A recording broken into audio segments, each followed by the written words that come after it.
Live?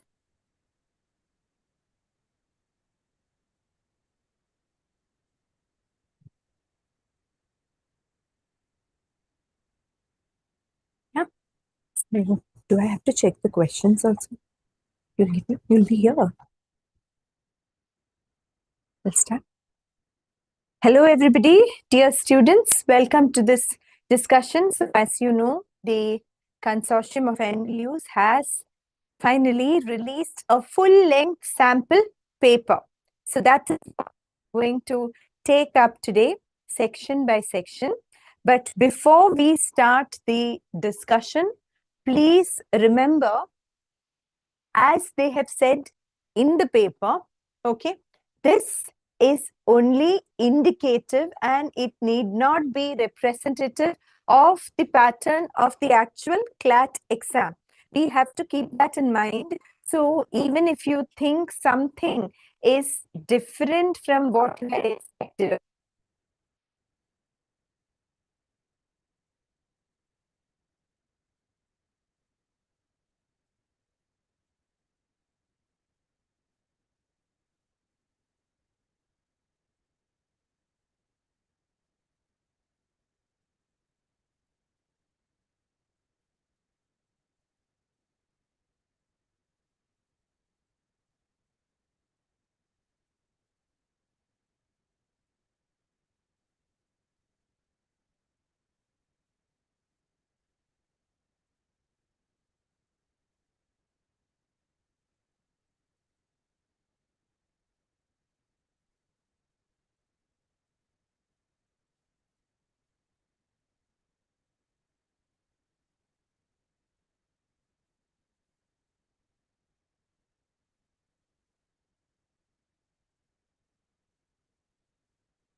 hello, hello,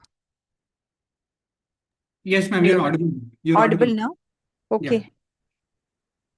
So I'll ask them if they're not streaming, no?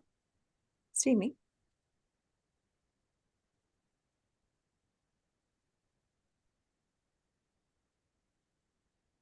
Yeah.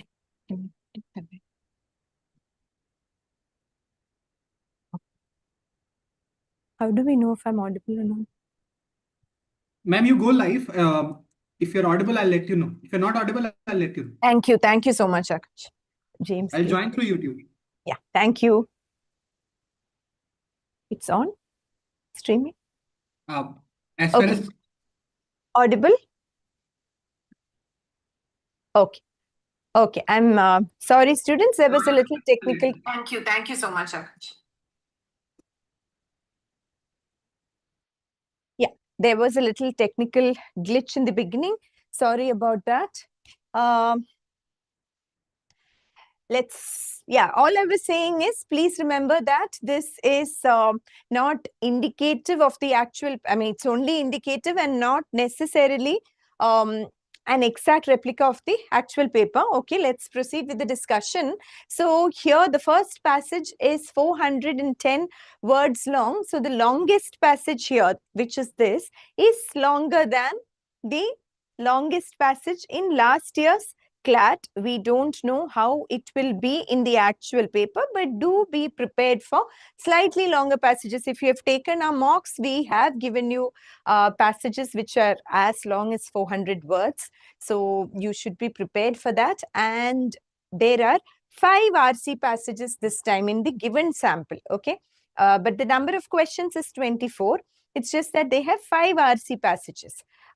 Be prepared for that too, which means that if you see there are 5 passages, you will need to start with the most readable passage, the one that you find readable.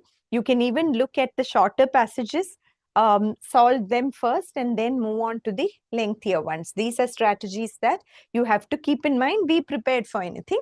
Let us quickly go through this. I'm not going word by word. Okay. The first passage is about how consumerism has evolved. Okay. It has transformed from a simple pattern of buying goods, etc., into a culture in itself. And then it says that this shift in consumerism as a culture rather than just buying as transactional, that is not really accidental. Okay, it is a result of certain deliberate strategies. That is what it says here. Then we move on. Okay, technological acceleration. Technology has accelerated this phenomenon. Then they talk about how algorithms help to curate advertisements with precision. Targeted advertising, that is what they're talking of here. And these advertisements target individuals at their most vulnerable psychological moments. They've given examples of that. And thus, the line between want and need becomes blurred, which means that people are often compelled to buy things because they feel that they really need these things. And marketing narratives frame products as solutions to insecurities or symbols of aspiration. That is how the narrative positions products. Okay. And thus consumption becomes a ritual of self-affirmation. Hope you're able to follow. Consumption becomes a form of self-affirmation. And buying is not just about acquiring objects. It actually goes into constructing yourself or your identity. So that is what they call identity-driven consumption. And that is why many products like digital collectibles or designer sneakers, which have minimal utility, command loyalty and, of course, high prices. Okay. Yet consumers' expansion carries contradictions. Its promise of endless choice and personal freedom often disguises structural dependencies. What does that mean? Let us see this part in a little more detail. An economy predicated on perpetual consumption requires constant production. So, which means there is a strain on resources, labor, environment. Okay. Because if there is constant consumption, then there has to be constant production. Consumer is not the sovereign decision maker. The consumer is only an engineered subject shaped by persuasion techniques. So consumer does not have autonomy. Consumer is actually a slave of these persuasion techniques. The freedom to choose between dozens of nearly identical brands is a superficial liberty when underlying preferences are already molded by targeted advertising and social pressure. Understood, right? Yeah. The basic framework is set by somebody else and you only get an illusion of freedom of choice. Moreover, consumerism subtly reorganizes social values. experiences, relationships, etc., risk being evaluated through monetary equivalence. That is, vacations become opportunities for digital display, hobbies also become side hustles, etc. So everything is marketable, everything is commercialized, which means that your social values are also being transformed. Okay, this market penetration into non-market spheres, even activism is commercialized, they are saying, okay, of whether consumer societies can nurture genuine civic engagement or long-term ethical commitment. So this is the question here. Such a consumerist society, can it really nurture genuine civic engagement? Okay. If satisfaction is tied to acquisition, collective responsibilities tend to erode, replaced by the pursuit of individual gratification. Your responsibility to the society begins to take a back seat when consuming becomes everything. Despite these dangers, consumerism persists because it delivers short-term psychological rewards, etc. And governments also stimulate consumer spending by way of recessionary pressures. Yeah, the paradox is clear. While unrestrained consumption threatens ecological and social well-being, modern economies remain structurally dependent on it. Okay. That is the paradox. While there are issues with consumerism, modern economies are dependent on it. And the challenge is not merely to consume less, but to rethink the systems that equate human progress with purchasing power. So how is the passage overall? What did you feel? It's readable, but lengthy. It is a topic that you can relate to. There are certain dense parts, but when they have dense parts in the passage, the trick is to understand the overall central idea of that part and not obsess over certain terms or phrases that you may not have fully comprehended. Okay, so let us quickly see what the questions are like. What central argument does the author make regarding algorithm-driven marketing? Let us look at the options. We know what the author has mentioned in the passage. So, algorithms mainly target consumers during productive hours. It doesn't say so. It says it targets consumers during their vulnerable hours, late at night, etc. Easy to eliminate. Digital platforms exploit moments of psychological vulnerability. Yes, this is mentioned in the passage. Consumers are completely aware of algorithmic influence. Then there is no problem at all, right? Algorithmic targeting has lowered overall consumption. Very, very easy to eliminate, contrary to the central idea. Hence, B is the answer. Easy question. Title. Okay. The disappearance of traditional markets. Is it to do with traditional markets? No. Consumerism and the reinvention of human identity. It says that consumerism has been tied to the consumer's identity, right? So this should be fine. Industrial growth and labor dynamics, the rise of global, very, very easy to eliminate all the wrong options, right, guys? So please note, when the passage is lengthy and difficult to read, in the questions, when you see that the options are easy to eliminate, please use this method of elimination. Don't worry about going into each option, checking with the passage. That has to be done when the questions are difficult. When you see that the options are easy to eliminate, then quickly apply the elimination strategy. Okay? See, questions are easy once you have understood the passage. In which type of publication would this passage most likely appear? What do you think? You may feel this is a confusing question, but look at the options. A scholarly journal on behavioral economics, possible, right? Scholarly journal, the language, the style. Luxury travel magazine, does this have to do with travel? No. A digital marketing handbook. Handbook, the language is very technical, factual. A high school math textbook. See, very, very super easy question, isn't it? How do marketing narratives typically manipulate consumer behavior according to the author? I'm not going back to the respective part of the passage because all these are straightforward questions. How? Let us see, how do they manipulate the consumer? By positioning products solely as luxury items? No. Luxury items, yes, but this manipulation is not only for luxury items. By presenting goods as solutions to insecurities or aspirations, absolutely, yes, that is what is mentioned in the passage directly. By discouraging consumers from social influence, no. Eco-friendly consumption, no. Okay, easy. What can be inferred about the relationship between consumerism and civic values? If you are not sure, since this is quite specific, you can go there and check here. Reorganizes social values, transforms all these into commercial things. This market penetration raises the question whether consumer societies can nurture genuine civic engagement. That is what is written there. Now let us go and see.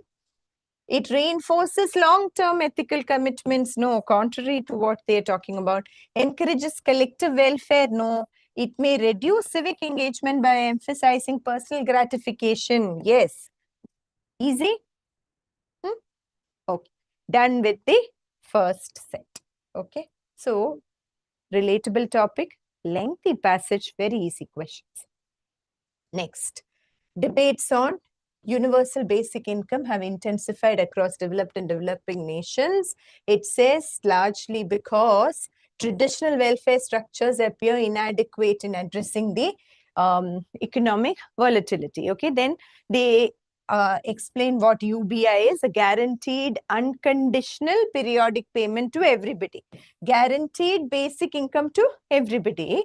Appeals to policymakers seeking simplicity, transparency and universality. Then what do its proponents say? That as, okay, with automation and everything, basic income could serve as the social infrastructure. What they're saying is that technology tends to destabilize traditional labor systems. So basic income can provide that stability. UBI has the potential to reduce bureaucratic layers, eliminate exclusion errors, and empower beneficiaries by granting them freedom of choice rather than dictating eligible goods or services. So once they are guaranteed the basic income or basic amount of money, right, a lot of these issues get solved. Empowerment in many ways. Yet, so now that is what the proponent said.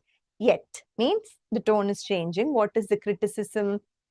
Political and ethical dilemmas. Critics say unconditional cash transfers may weaken the basis of welfare by decoupling benefits from demonstrable need, diverting scarce fiscal resource, which means that if everyone is guaranteed basic income, then the resources may end up being diverted from those who really need it. Not everyone may need that guarantee. Others caution that UBI might legitimize a low-wage labor market. Why? Because employers will say they are already guaranteed basic income, so we don't need to provide so much. And another concern is inflationary pressures and long-term fiscal sustainability. Okay, especially where tax compliance is uneven, etc. There are several ideas here, guys. Now, in a passage like this, I would say, if you are not comfortable with economics and these kind of terms, you will have to just understand what lies where. The criticisms are all here. You just need to understand that. Then go back to the questions and revisit the passage when you are in doubt with the options. In emerging economies like India, the debate acquires additional layers of complexity. What is that? Given the disparities in access to healthcare, etc., replacing or overshadowing in-kind welfare, welfare measures that are given in kind, okay, with UBI could expose poorest households to new vulnerabilities, particularly when public goods remain underfunded. Okay, you're just giving them a basic minimum income, but they may still struggle to get their basic necessities. Conversely, targeted pilots in states such as Madhya Pradesh have demonstrated improvements in nutrition, asset ownership, etc., signaling that such interventions may function as catalysts rather than substitutes for broader welfare reform. Okay, so the pilot projects in certain states have shown positive outcomes. So this may not function as a substitute for welfare policies, but it may function as a catalyst for welfare measures. Fine. Ultimately, the larger question confronting governments is not merely whether UBI is desirable, but whether it can be integrated into existing welfare ecosystems without compromising all this. Whether it can be integrated into existing systems, not to substitute anything. Okay? Did you get the overall idea? When in a passage like this, it is only necessary to understand the overall idea. Let us see. What is the primary point the author conveys about UBI? UBI is a universally effective. Are they saying that? No. Offers potential benefits but involves all these challenges. Yes. Developing countries should adopt UBI over existing welfare schemes. No, that's not what they're saying, right? Automation makes UBI inevitable. No. It has become more sort of a need of the hour kind of thing, but not inevitable. Okay. What overall tone the passage convey? Let us see. Highly celebratory. What is being celebrated? Cautiously analytical. Yes, the author analyzes the pros and cons and then gives a word of caution, right? You need to look at the challenges. You need to try and integrate it carefully, etc. Skeptical and dismissive. No, not dismissive at all, right? Alarmist. Alarmist is raising an alarm. No. Okay, alarmist would be much, much, much stronger than cautionary. Okay. So tone question is also not difficult. Which conclusion can be drawn about UBI's possible impact on employers? Employers, they have said employers may actually think they may not need to provide high wages, etc. It could alter employer behavior in unexpected ways. Yes. Though the passage does not really say it's unexpected, yes, I'll have to go back there and show you.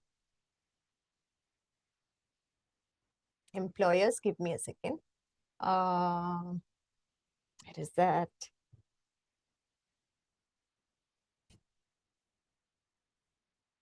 Basic, just give me a second, okay? Where we are talking of critics.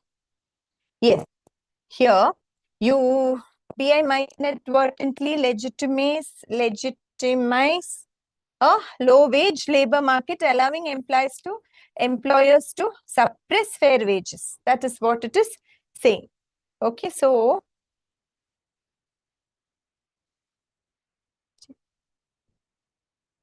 I'm not able to move. Just a second, guys. It is moving.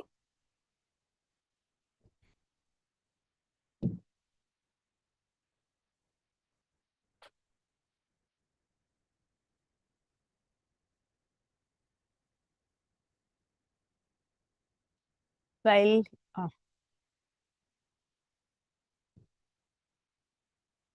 okay, thank you.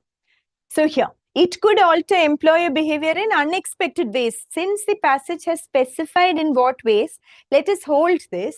It replaces public goods like education and healthcare. No, it cannot entirely replace. It is always fiscally sustainable, has nothing to do with employers, and this is not so, right? Fiscal sustainability is a problem. Existing welfare schemes are entirely ineffective, totally irrelevant. Now, through easy elimination, we can pick A as the answer. The passage specifies the employer reaction. We can take this as the answer through elimination. With reference to India, what can be deduced about UBI implementation? It is mentioned there. In India, there are special challenges. So, nationwide feasibility has been proven no. Vulnerable households may face risks. That is mentioned. India can completely replace in-kind transfers, not at all. Pilot studies did show measurable benefits. Easy. If a new paragraph were added to this passage, it would most likely cover. You may think it's a difficult question, but no, we have given plenty of such questions in our mocks.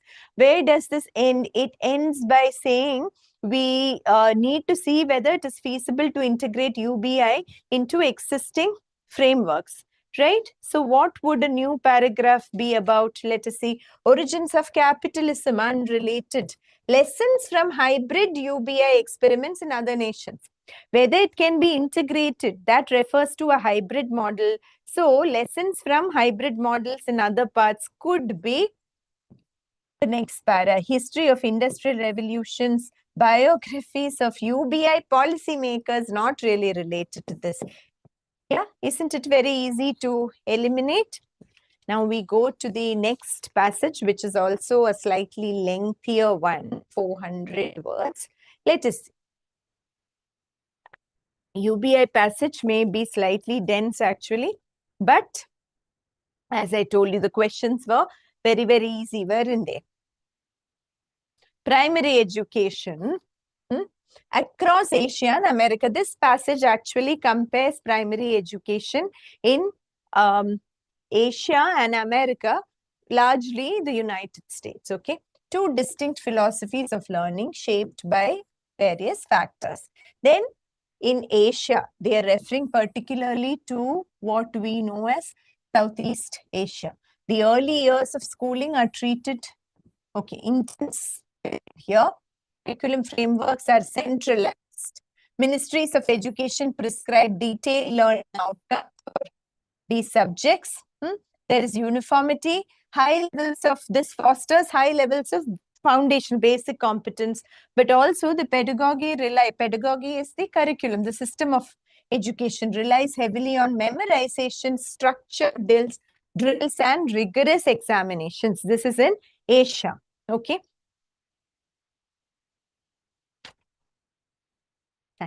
The competitive nature of these systems, it's very highly competitive, reinforced by societal expectations. Yes, many students participate in shadow education. What is that? After school tuitions, tutoring, okay? Primary education in America, in contrast, basically the United States, embodies a decentralized and flexible model. Local school districts enjoy significant autonomy. Okay, the school districts have autonomy, whereas in Asia it was centralized, central government. Designing syllabi and instructional practices, leading to substantial variation across states. The pedagogical, then they talk about the approach favoring inquiry, creativity, and experiential learning. Okay, students are encouraged to question, collaborate, etc. Assessments also have diversified pattern with all these projects, etc. Standardized testing is there, but then that is not the crux of the entire system. Okay. Classroom culture. What are the differences? Asian classrooms have larger student cohorts and a more formal environment. Then teachers command respect and authority, etc. American classrooms are smaller, more interactive. Teachers are facilitators and not authoritative figures. Then the emphasis is on all this in America. Okay, more personalized learning space. Infrastructure disparities. Within Asia, East Asia has high quality facilities. Several South Asian regions continue to struggle with resource gaps. In America, on an average, there is strong infrastructure support, but the problem is inequitable school funding, etc. Ultimately, trust underscores competing but complementary strengths. Asia provides academic rigor and mastery, foundational skills. America offers creativity, holistic development. A blended approach could create a more balanced and effective model for future generations. Easy to read, though lengthy, right? You can run through the passage the way I did actually in the initial reading. What is the main point the passage conveys about primary education systems? That American education is superior? Clearly not. They're saying both have their strengths. Contrast in Asia and America reflect differing philosophies and cultures. Yes, both continents employ identical methods, rely so. See, quickly you can eliminate. Why I didn't read it fully is when you have more number of passages, you may have to run through the options also. Okay. Which statement is not supported by the passage? Okay. Asian primary education emphasizes memorization and exams is supported by the passage. American classrooms usually have lower student-teacher ratios. Yes. All Asian countries have uniformly excellent. No. American school districts have considerable curriculum autonomy. Mention this, it says that there is regional disparity when it comes to infrastructure. What is the likely source of this passage? Where has it been taken from? Academic analysis of global education systems at an academic level, possible, right? A research level, possible. Diary of a primary school teacher. Does it look like a diary, informal diary entry? No. Fictional classroom. Is it fiction? Use Pepsi. Very, very, very easy, right? Very easy question. How are students evaluated in American primary school? They say through projects and presentations, not through standardized tests, not through oral exams. There is standardized testing to some extent, but primarily through this, right? So B is the answer. How is classroom culture in Asia described? Teachers, facilitators is in America. Classes have larger cohorts and formal teacher-led environments. Yes. Supplementary learning is rare. It doesn't mention supplementary learning is rare. Experiential learning is prioritized. That is in America. So, as you can see, lengthy passage, but questions are doable. Now we have a short passage here. This is about Gen Z workers. Okay. The first generation to grow up fully emerged in digital technologies. They are redefining workplace norms. Young professionals give importance to work-life balance, flexibility, etc. They prioritize output and efficiency rather than the total hours logged. And there is this mind shift from old traditional workplace cultures. These changing values have profound implications, particularly in professions with grind culture such as law. What does grind culture mean here? You say go through the grind, so probably working very long hours, right? Especially professions like law. Younger entrants expect flexibility, mental health support, etc. Okay. So, and they are willing to challenge hierarchies, they demand transparency. So, this may create friction with the traditional work environments. At the same time, Gen Z has unique strengths, comfort with technology, right? Rapid upskilling, all these they have mentioned as the strengths of Gen Z. Many young Indian professionals engage in continuous on-the-job learning. They use tools like AI, etc., etc. Okay, so this is especially again relevant in fields like legal tech compliance. So this is where they the valuable skills that they bring that has been mentioned here. However, friction persists. This friction has been mentioned earlier also, right? Because of the change in, the difference in expectations in terms of work-life balance, work culture, etc. Gen Z's desire for flexibility and prioritization of well-being as entitlement or lack of commitment. Employers, they see when Gen Z's desire flexibility, the employers, the old school employers may see it as an entitlement mentality, okay, or being too demanding. In sectors such as law firms, etc., legacy practices, traditional practices clash with the expectations of younger workers. Legacy means traditional, okay. So Gen Z's integration prompts a reassessment of labor culture, workplace law, and organizational norms, highlighting questions about flexible policies, employee rights, evolution. Okay, understood? So we need to revisit our workplace culture and policies in the context of Gen Z employees. What is the central idea of this passage? Gen Z avoids workforce and entrepreneurship. that no? Gen Z is reshaping workplace culture, emphasizing flexibility. Yes, this is what we read. Older employees aligned. No, they are not. We read that. Labor law is irrelevant in modern workplaces. No, that is not what it says. Needs to be rethought. Right? So the answer is easy to infer here.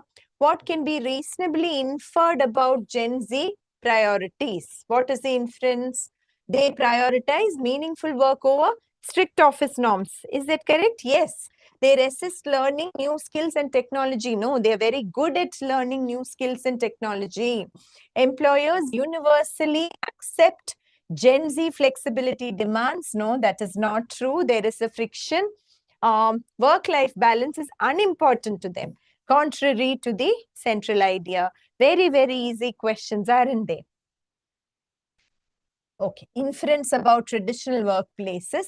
Legacy practices often resist generational change. Yes, the traditional practices may resist generational change. Gen Z is less adaptable than older employees. No, don't interpret it like that. Okay, that is what some organizations may think. Labor law is unrelated to workplace transitions, irrelevant. Digital proficiency is irrelevant in compliance, or no, it says it is very relevant. Very easy again.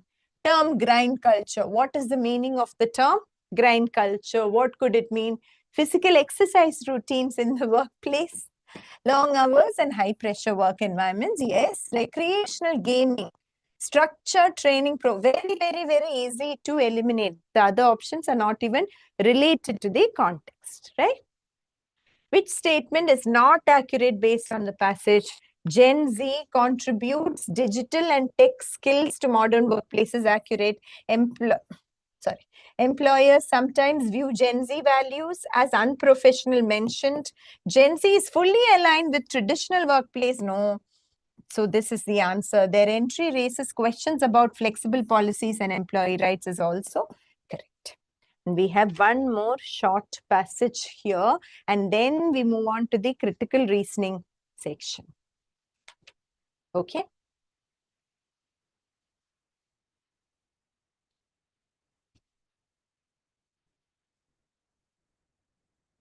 Okay. For a long time, mental health was treated as a silent concern, whispered among family members. Okay. So this is about mental health was not considered very important earlier. Okay. India has 15% of the global mental health burden. Means what? Mental health issues. Okay. 1 in 7 Indians have experienced some form of mental health disorder. Legal provisions were weak. Thankfully, you can see it's in the past tense. Societal stigma, etc. Now, what are we talking about?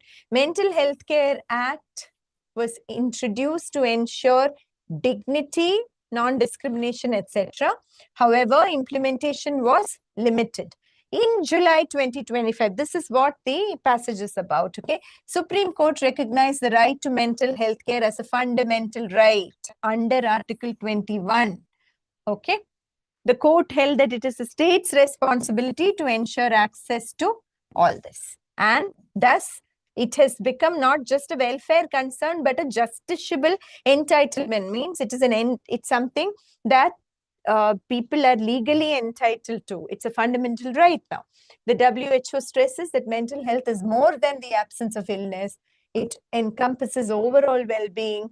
Untreated mental health conditions affect productivity, education, everything, lot of things. WHO recommends integrating mental health into primary care, establishing robust policies, etc. India's legal recognition aligns domestic law with these international. So this recognition that has come now is aligned to the WHO recommendations. Though the Constitution does not explicitly mention the right to healthcare, Article 21 and Directive Principles of State imply such protection. In this case, the court emphasized that the state cannot deny emergency medical treatment. Earlier judgments focus largely on physical health. 2025 decision bridged this gap, making mental health treatment enforceable. and the state is responsible for that. Okay, fine. So, main point of the passage is what? This Supreme Court's ruling made mental health a fundamental right, right? Mental health in India has always been adequately addressed, no? Opposite. WHO considers this unimportant. Only physical health has constitutional protection, not anymore, right? Very easy to eliminate options. Which of the following can be reasonably inferred about mental health law? Before 2025, mental health was largely neglected despite this act. Absolutely.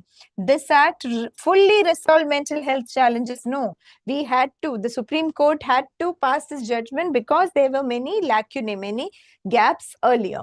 India had no international obligations. Not true. Emergency treatment excluded mental health. Not true, really. It says it largely covered only physical aspects, right? Not that it completely excluded.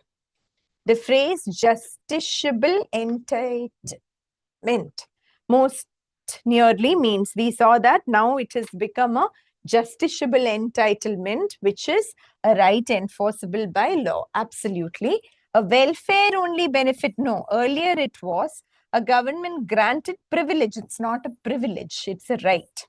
Okay, this you may get confused. Government granted, but it's not a privilege. Right is the correct word.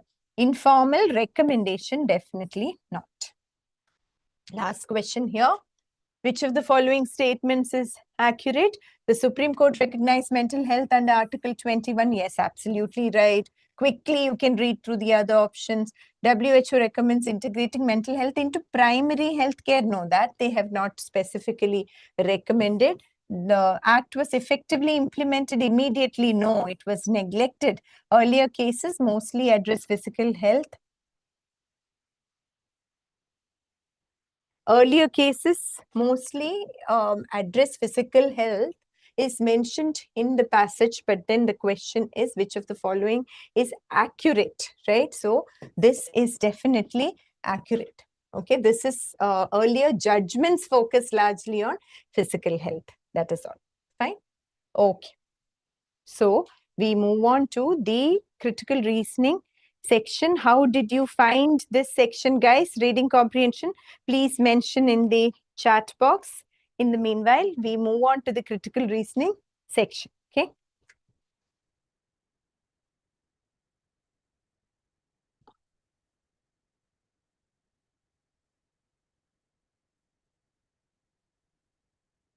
Do let us know what you think of the English section. Now, in critical reasoning, we have 3 critical reasoning passages and 1 LR set. This is the pattern that we too have been giving you on the lines of last year's Clat. However, again, do not take anything for granted till you actually see the paper. Okay, so let us see.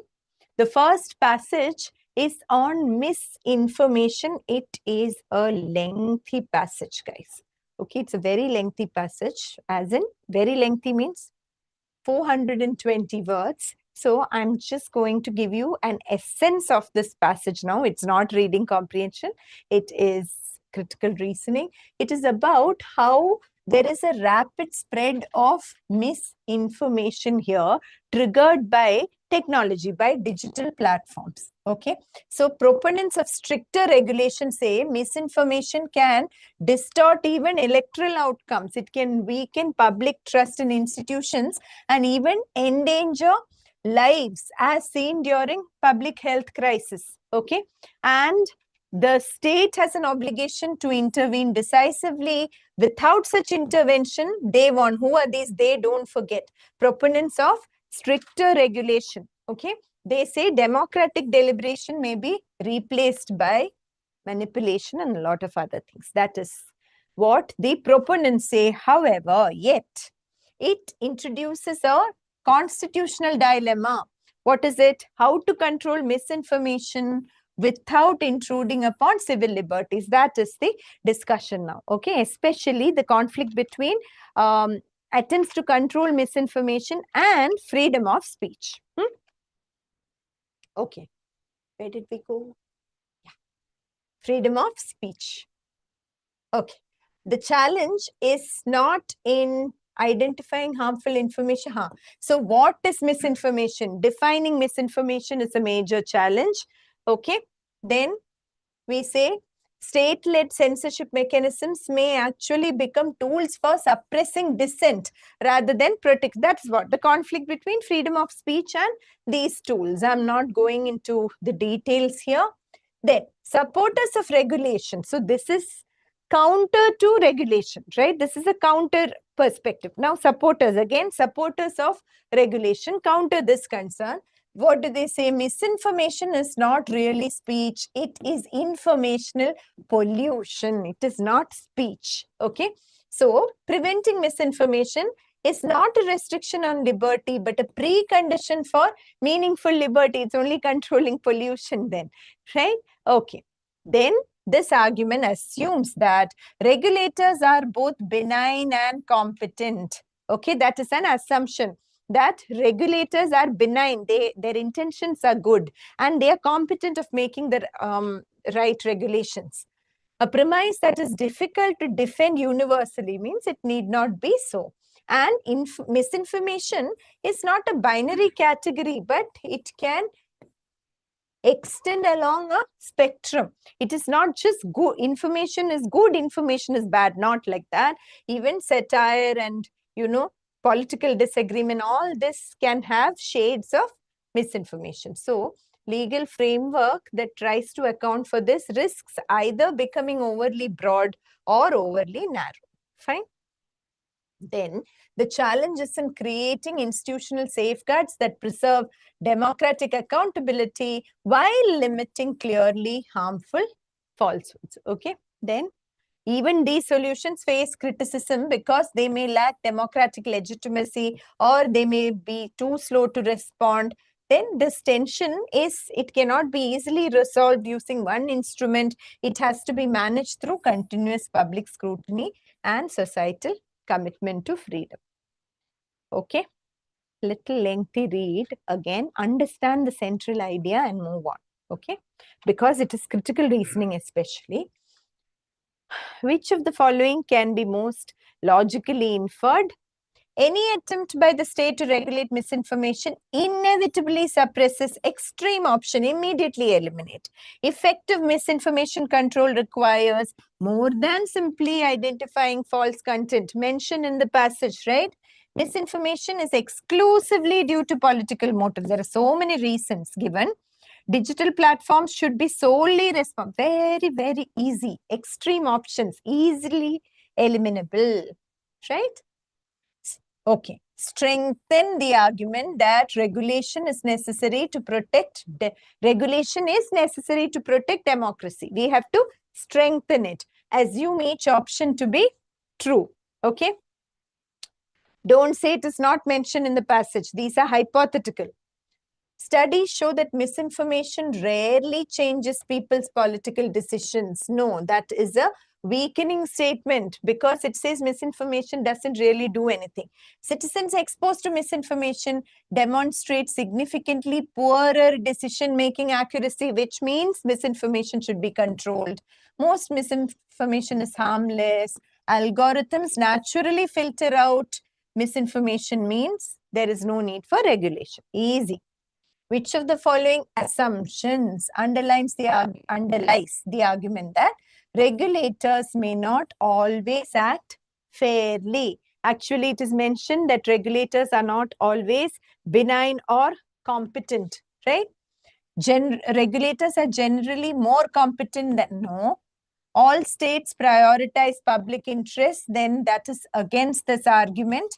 Institutions that regulate speech may have incentives that conflict with democratic norms. That is what we are talking about. Yes, citizens rarely question decisions made by independent bodies. That is not an assumption about the regulators. This is about the regulators. Assumption question, an indirect question, so maybe slightly challenging. Which statement, if true, would undermine the argument that misinformation must be regulated because it distorts public reasoning? We have to weaken it, that misinformation must be regulated because it distorts public reasoning. We have to Don't forget, okay? Surveys show that most citizens fact-check political content before forming opinions. If that is true, they have independent methods of checking the facts. They don't need regulation. This weakens the statement. People tend to trust information shared by friends more than experts. Again, that strengthens the argument for regulation. Scientific misinformation spreads faster. Again, strengthens the argument. Electoral outcomes often all these are strengthening, only A is weakening. Which of the following identifies a logical flaw in the passage? Okay. Assuming that misinformation and legitimate criticism can be perfectly separated. Yes, that is true. Because when you say you need to allow legitimate criticism but control misinformation, it means that it assumes that these two can be separated, right? You have to think a little deeply for this question. Concluding that misinformation is always intentional. No, it says there it goes across a spectrum. Arguing that private platforms should have full authority. No, it doesn't say that. Claiming that misinformation is the only threat. It doesn't claim that at all. Hence, this is the answer. A little tricky maybe for some students. Which of the following can be reasonably inferred about the author's view regarding solutions to the misinformation problem? Solutions to misinformation. A single legal solution is sufficient? No, it says no. Market forces will naturally resolve it? Definitely not. Balancing truth and freedom requires ongoing democratic engagement? Yes, that is mentioned towards the end. Judicial review alone can resolve? No. Okay. Fine. Easy question. So, couple of tricky questions here. Next passage. This is about two ideals, two contrasting ideas, in what? Criminal justice. That is punishment versus rehabilitation. Okay. Not going into it word by word. Punishment on the one hand and non-punitive rehabilitation on the other. So, rehabilitation focuses on transforming offenders into law-abiding citizens. Both approaches claim to promote social order, but they pull the system in opposite directions, obviously. Now, nations with punitive traditions say harsh penalties deter crime, okay? But critics say that such models, they reproduce cycles of violence, etc., etc. Means if you think harsh punishment is a solution, the cycle of crime will go on. It doesn't really cure the problem. That is what the critics say.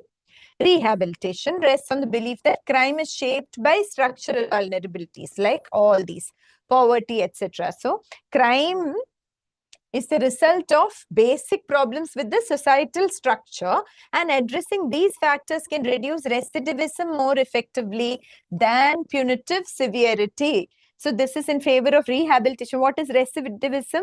We have done it in our classes many times. Repeat offense, okay? Repeating an offense, going back, especially people who are freed from prison, they go back into society and repeat the crime, the same crime or something else, okay? Scandinavian countries are exemplars, means exceptional. Why? Their prisons emphasize vocational training, etc. However, opponents argue that so this is in favor of rehab, okay? But such models risk appearing soft on crime. That is the criticism, potentially eroding public confidence in justice systems. Now, the debate becomes more complex when considering victims' rights and societal expectations. Okay. For communities traumatized by violent crime, punitive measures may symbolize recognition, closure, and see, when the context is a society that has been traumatized by violent crime, they're saying rehab may not help because you need to look at the victims' rights, right? Rehab programs, when applied to serious offenders, can generate political backlash, with critics claiming that justice becomes offender-centered because the victim is not getting justice if you're just rehabilitating the offender, especially in serious violent crimes, right? But empirical studies show that punitive severity has no lasting impact and rehab may actually transform the offenders. There is no conclusion here, really. Tension lies in the role of the state. Is the state's primary duty to exact moral revenge on behalf of society or to prevent crime? That is the question asked here. Okay, are you just trying to take revenge on the offender, or are you trying to ensure that crimes don't happen? Okay, fine. Then what are we talking about? That is it. The summary is that achieving an equilibrium between these two remains her challenge. Let us look at the questions. The passage was of a moderate level, right? Not too difficult to read. Okay. Now, the passage notes that punitive systems rarely reduce long-term crime, yet societies with high crime fears often demand harsher punishments. Which option best resolves this paradox? Paradox resolution means what? What can explain this contrast? We've done lots of paradox resolution questions, you may remember. The paradox is that while punishment rarely produces long-term results, countries which really fear crime have harsher punishments. Why is it so? So again, the answer is hypothetical in such questions. You cannot find it in the passage. Okay. Crime rates always drop when sentences are shortened. No, we are talking of harsher harsher punishments, right? No, unrelated. Public perception of safety is influenced more by emotions and political rhetoric than by empirical evidence. Yes, that is possible because here high crime fears, so this could be influenced by emotions and political rhetoric. Rehabilitation programs are always unpopular. No, nothing to say. High crime societies have no access to data on recidivism. High crime societies have harsher punishments, so that is not related to the data on recidivism. That is too far-fetched to say this is the reason they have punishments, right? So this is the answer. B is the answer. Little tricky because you have to draw it out. The claim that rehab is ineffective because criminals don't deserve comfort. What is the flaw there? It relies on moral judgment rather than evidence of what reduces crime. True, right? When you say criminals don't deserve, it's just a moral judgment. It assumes rehabilitation is inexpensive. No. Emotional needs of victims. No, we are talking of criminals there, right? Not victims. It concludes that all prisons must adopt Scandinavian, not related to Scandinavia. Easy to eliminate options. Which statement can be inferred from the passage? Combination of rehab and punishment is attempted in many democracies. Yes, that is what they're talking about. Most countries fully follow Scandinavian model. No. Victims always oppose rehab. No. Harsh punishment consistently leads to low recidivism. No, not consistently. In fact, it can be the opposite. Okay, I'm saying no, because it is directly from the passage. I don't need to go back and show you. That's why. Okay. Which of the following, if true, would most underpin the argument for rehabilitation? Okay. In favor of rehabilitation, not undermine. Okay, underpin means to underline or highlight. So countries investing in vocational training report sustained declines. Okay, reason for emphasizing rehab. Public outrage increases whenever offenders receive humane prison. No, that is public outrage increases whenever offenders receive humane prison conditions. So then that weakens the argument. It undermines. Punitive prisons provide stronger symbolic deterrence. That also weakens it. Rehab programs require high initial spending. Unrelated cost is not really considered here. A is the answer. Again, easy to eliminate options. Now, would cast a serious doubt on the argument that punishment fails to reduce recidivism. Okay, we have to weaken that argument that punishment does not reduce recidivism. Okay, remember what we have to weaken. Studies show that offenders given long prison sentences are significantly less likely to commit new crimes. This means that it does reduce recidivism. This directly weakens it. You have the answer already. Rehab programs take time. Time is unrelated. Punitive systems are more expensive. Again, cost is out of scope.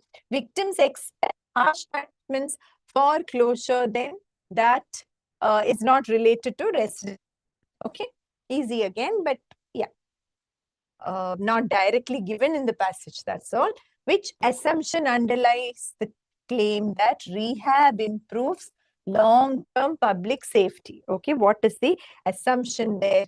Criminal behavior is influenced by social and psychological factors that can be changed. That is indeed the assumption behind rehab per se, right? Yes, all offenders will successfully complete therapy. Any such extreme options you can eliminate. All, every, never, unless it is stated in the passage. Punishment has no moral function. It's not related to that. It's about rehab versus public safety. Victims prefer lenient justice, not related to victims. Hence, again, easy. And the last CR passage after which we have an LR set. Okay. What is this about? It is about surveillance technologies. Yeah. Modern states are reliant on these various techniques for what? To identify and neutralize security threats. The speed at which risks emerge, especially terrorism, etc., has pushed governments. So the speed at which contemporary risks emerge in various ways, that is what has pushed governments to adopt surveillance. Okay. Proponents. See, you see a trend in all passages, you see proponents versus critics. It may just be a coincidence, but I'm just pointing it out to you. Proponents argue that these technologies are not optional anymore. They're indispensable. Okay, traditional investigation methods are incapable of matching the speed and sophistication at which modern threats evolve.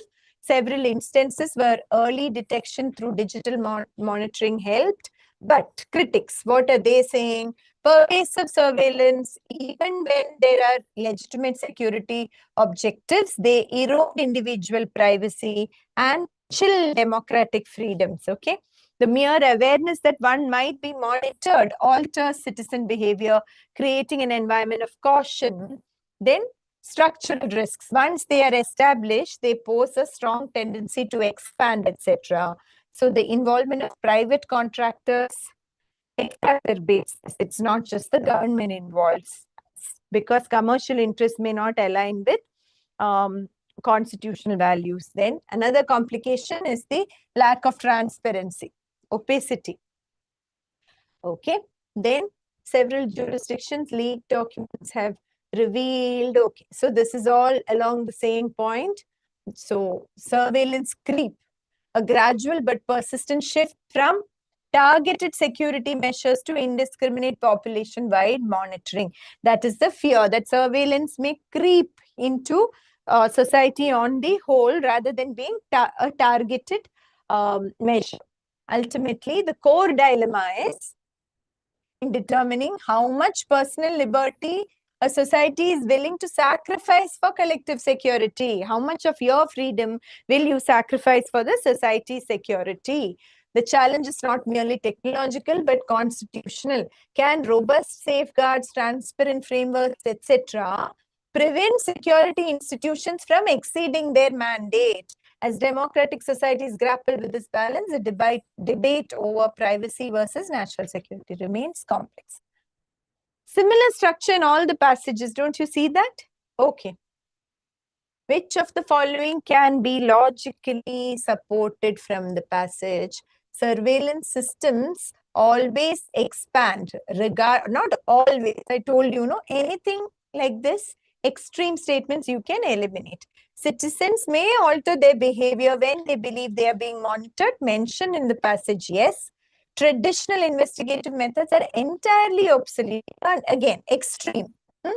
All private contracts, just look at the extreme words and you can eliminate them.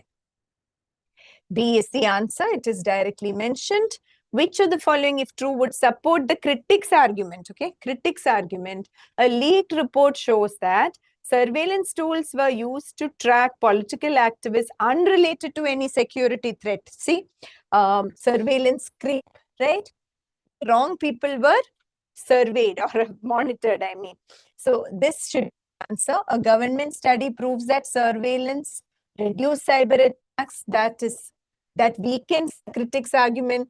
Courts have consistently upheld the legality of these tools unrelated. Citizens overwhelmingly support increased security surveillance, weakens the critics' argument. Hence, A is the answer. Now, which statement would mostly strengthen the proponent's argument? So, strengthen in favor of surveillance. Most citizens claim they feel safer only when surveillance is removed, weakening. Multiple terror plots were prevented due to real-time digital monitoring, strengthening, right? Easy. Predictive policing technologies are inaccurate, weakening. A new law restricts the government from collecting metadata, sort of unrelated. Okay, I hope you're getting it. How, because the options are very straightforward. That's the reason I'm not going into detailed explanation. You see, even when the passages are slightly lengthy, you don't need to really read it word by word. Okay, because the options here are easy to eliminate. But that need not always be the case. If you run through the passage and later say that the options are complicated, you can always go back and revisit the passage. So relax. Most weaken the case of supporters of surveillance expansion. Evidence shows that sophisticated cyber threats evolve faster than human investigators can track. So this weakens the case. So this is actually, this strengthens the case, right? Studies reveal that mass surveillance rarely leads to actionable intelligence and often produces false positives. This weakens their case. Citizens express willingness to trade some privacy. This actually strengthens their case. National agencies recommend integrated global surveillance database, also strengthens their case. Anything for surveillance strengthens, anything against surveillance weakens. That is it. Just keep that in mind while picking the answer. Which unstated assumption underlies the proponent's stance? Assumption, proponents. People do not care about privacy. Not really. Surveillance technologies are effective enough to justify the reduction of yes, the effectiveness of surveillance is strong enough to justify the reduction of personal liberties. You can't say people don't. This is extreme. Okay. Okay. Judicial oversight is unnecessary. All future threats will originate from digital networks. Extreme option. Okay. Which of the following represents a flaw in the critic's reasoning if committed? Critic's reasoning. Assuming that because some surveillance programs expanded unlawfully, all such programs will inevitably do so. Yes, they have given examples and they say once unleashed, these surveillance programs will just keep expanding. So they are taking limited examples. This is called hasty generalization. Yes, it is a flaw. Believing that citizens value privacy, that is not a flaw, that is a genuine belief. Claiming that surveillance technology is expensive, they are not really getting into that at all. Suggesting that courts should oversee all government actions, they are not doing it, and if at all they did, that would not be a flaw. This is a flaw of generalization. Okay, now we move on to the logical reasoning section. I welcome Abhishek sir to handle it. All the best, guys.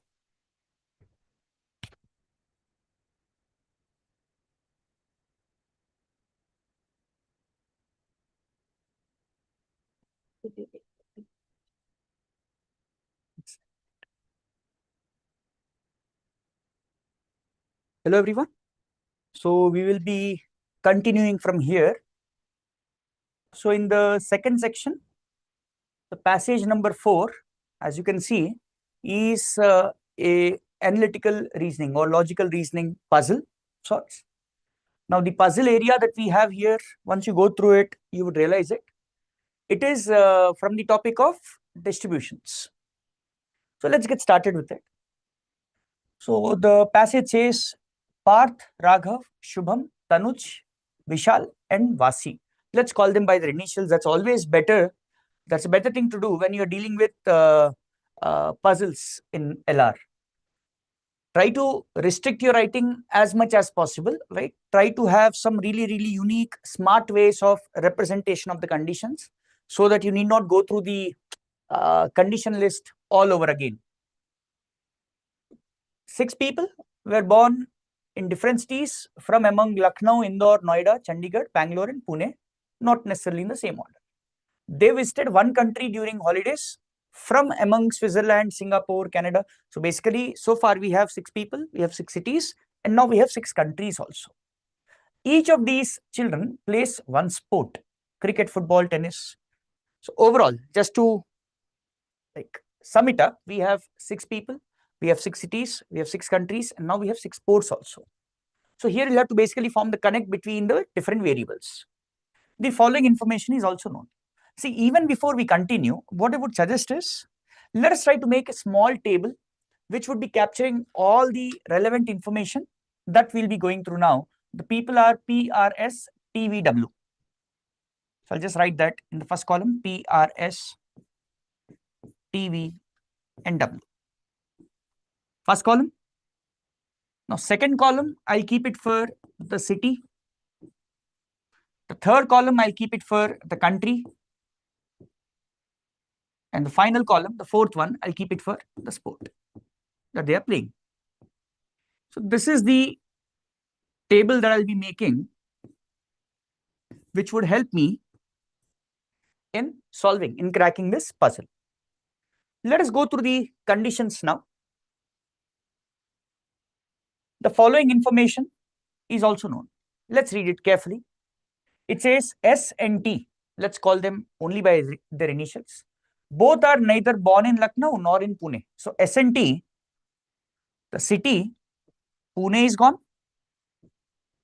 Lucknow is also gone. But T also. This is the first point.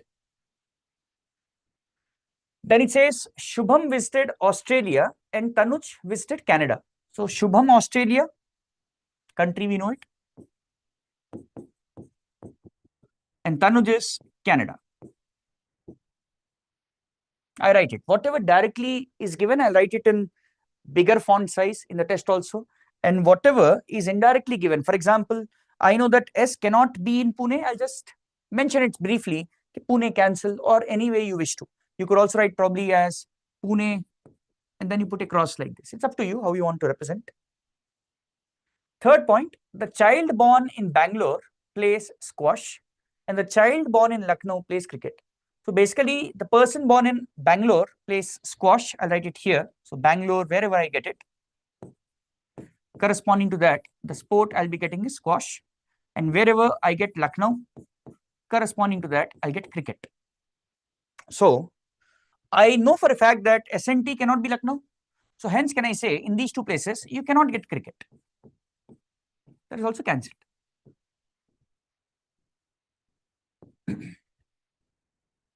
Now, where can Bangalore come? Bangalore can actually come at any place. So thus right now we cannot say anything about Bangalore, but since we had some information about Lucknow, we could say that cricket won't be coming with SNT. Parth plays cricket. That's a very direct information. So I'll just write it. So Parth plays cricket. So whoever plays cricket will be from Lucknow also. So that means Parth is from Lucknow. I write that. Vasi plays hockey and visited Malaysia. So W plays hockey. And this person visited Malaysia. Vishal plays squash. So Vishal is playing squash. And whoever plays squash should be from Bangalore. So that means Vishal is from Bangalore. We could write this. Now, next, it's here. Raghav is born in Indore. So we have city Indore here. Raghav is born in Indore. He neither plays tennis nor badminton. So it's talking about Raghav. So you cannot have tennis here nor badminton. He visited. So again, we are talking about Raghav only. He visited a country other than Singapore and Mauritius. So you cannot have Singapore. You cannot have Mauritius. Okay. That's it. We are done with all the conditions. Now, based on whatever we know, let's try to infer something from this information already given. For example, if you look at the city column, there is one missing city, which is Pune. In fact, there are three, but let's focus on one of the cities. Pune cannot come at this place, cannot come at this place. Hence, can I conclude Pune can only come with Vasi? The person W must be born in Pune. Now, which are the two cities remaining now? So if you look at the list of cities, we had Noida and Chandigarh are remaining. So Noida and Chandigarh can come in any order here. Similarly, just notice this. We have Australia, we have Canada, we have Malaysia already. And the other countries that we have are Singapore, Mauritius, and Switzerland. So that means in this place, you cannot have Singapore and Mauritius. So this must be Switzerland. So which are the other two countries? Singapore and Mauritius, they will come here in any order. Let's go to sports. In sports, we have filled up 3 already. Now, if you look at this particular cell, tennis cannot come, badminton cannot come, cricket cannot come, squash cannot come, and hockey cannot come. So what remains? We just have to look at the list of sports. I think football. Football is the one remaining here. So football will definitely come here. Now, what are we left with? We are left with tennis and badminton. They can come here in any order. That means if I write tennis here, this will be badminton. And if I write tennis here, this is going to be badminton.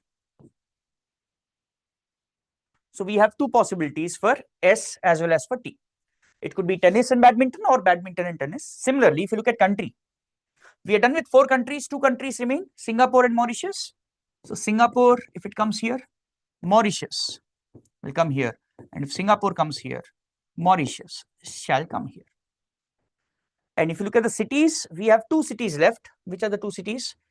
I think we said Noida and Chandigarh. So Noida comes here, Chandigarh comes here. And if Noida comes here, Chandigarh will be here. So this is what the final table shall look like. Now, based on this table, and see, there is no way we can fix these cities because there is no further information given. We cannot fix these 2 countries because there is no further information given to us. And similarly, we cannot fix tennis and badminton. Now, let's go for the questions. See, the advantage of such sets is if you put in sufficient time, we have put in a lot of time here, like probably a few minutes. But the result, the dividends that we'll be getting afterwards will be huge because we'll be getting answers for 6 questions once we are done with this one puzzle. So it's worth the investment. 43rd, who is born in Pune? Pune is directly Vasi. So we'll say B. Option choice B will be the correct answer. Who plays tennis? So tennis can be S or can be T. So we cannot decide that for sure. Hence, can I say out of the given options, data insufficient would be the appropriate one. Please note, even though you have S and T, we cannot mark either of them. When you have multiple answers for a question in a puzzle, you should always be marking CBD or data insufficient. CBD, by the way, cannot be determined. If Shubham is born in Chandigarh, so this is a special question. So it says if Shubham is here in Chandigarh, that means T will be Noida. Then who is born in Noida? So T is born in Noida. So option choice A is going to be the correct answer. So as I said, once you solve a puzzle, we get the questions and their answers directly. Who could have visited Singapore? Look at the language of the question. Could. So who could have visited Singapore? It could be either P or it could be V. So either P or V. Who is there? We have Parth. We'll mark it. Please note, previously we marked data insufficient. Even though we had a relevant option, here the language of the question is such that we can mark P. Who could have? So Parth could have. 47. if the child who visited Canada plays badminton, so Canada plays badminton would mean, so badminton comes here, that means tennis will come here. Okay.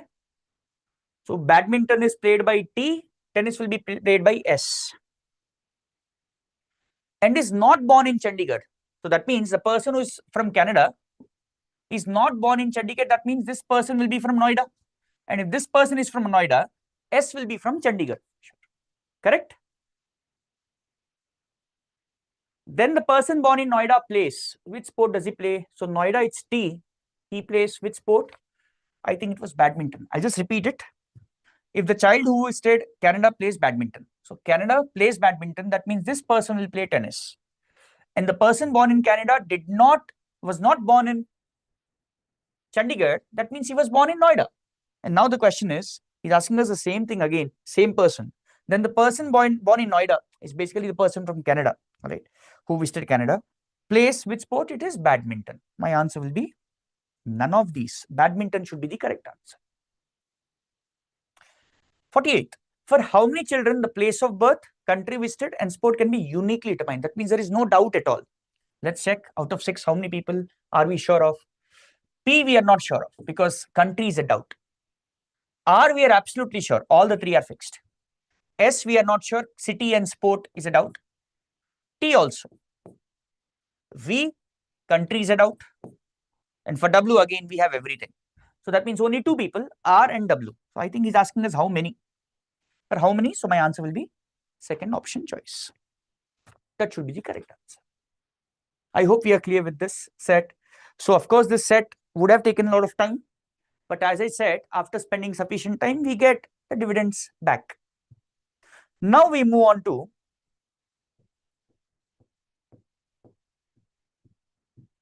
the quantitative techniques section. Let me just move there.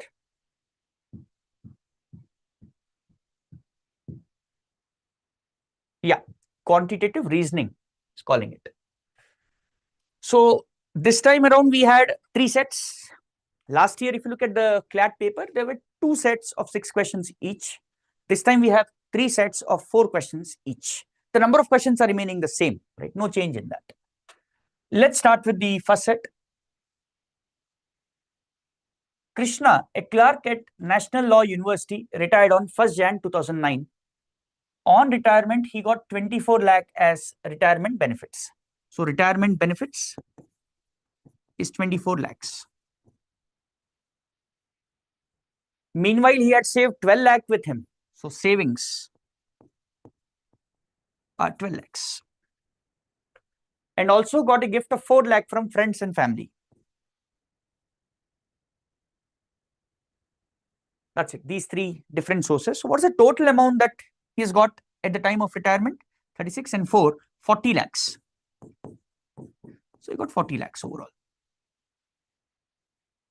On the same day, he invested 70%. That same day would mean 1st Jan. On the same day, he invested 70% of the total amount in a bank under FD. So 70% of this. See, one more thing that is definitely going to be useful as far as our competitive exams is concerned is your ability to do speed maths, mental maths. For example, if I want to calculate 70% of this 40, how do I do that? I'll calculate in my head 10%. So 10% happens to be 4 lakhs. So once I know 10% is 4 lakhs, 70% will be 7 times of that, isn't it? Hence, can I directly say in bank FD, how much are we investing? So we are putting in 70% of that, which is 28 lakhs.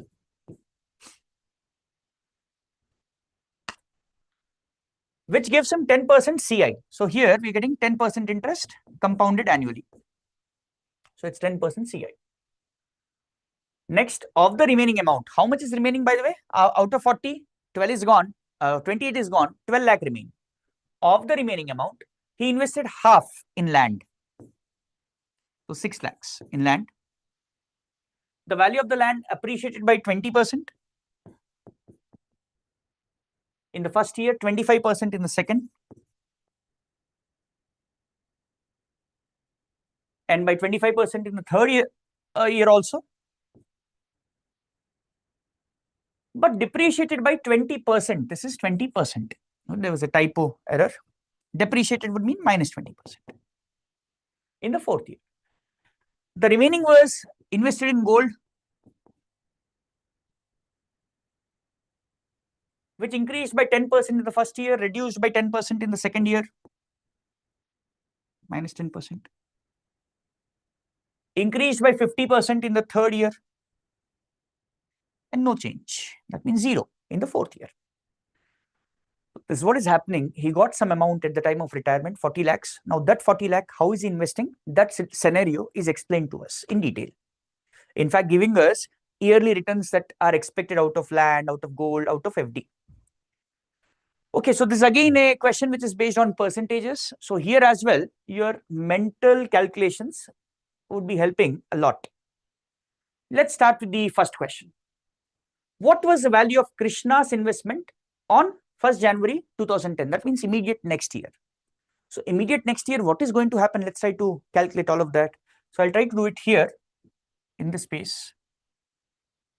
Immediate next year, what is going to happen? FD is going to appreciate. How much? 10%.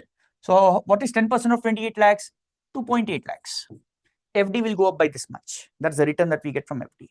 Land is going to go up by 20%. Now, what is 10% of 6 lakhs? Try to do as much as possible mentally. If a calculation is really, really complex, so probably we'll do it on paper, or if it's really complex, even more. You cannot even do it on paper, it will take time. Leave it. Please be selective about questions. It's not necessary to do all the questions. Of course, it's a scoring section because you can be sure of your answer. But if a question is too long, please avoid it.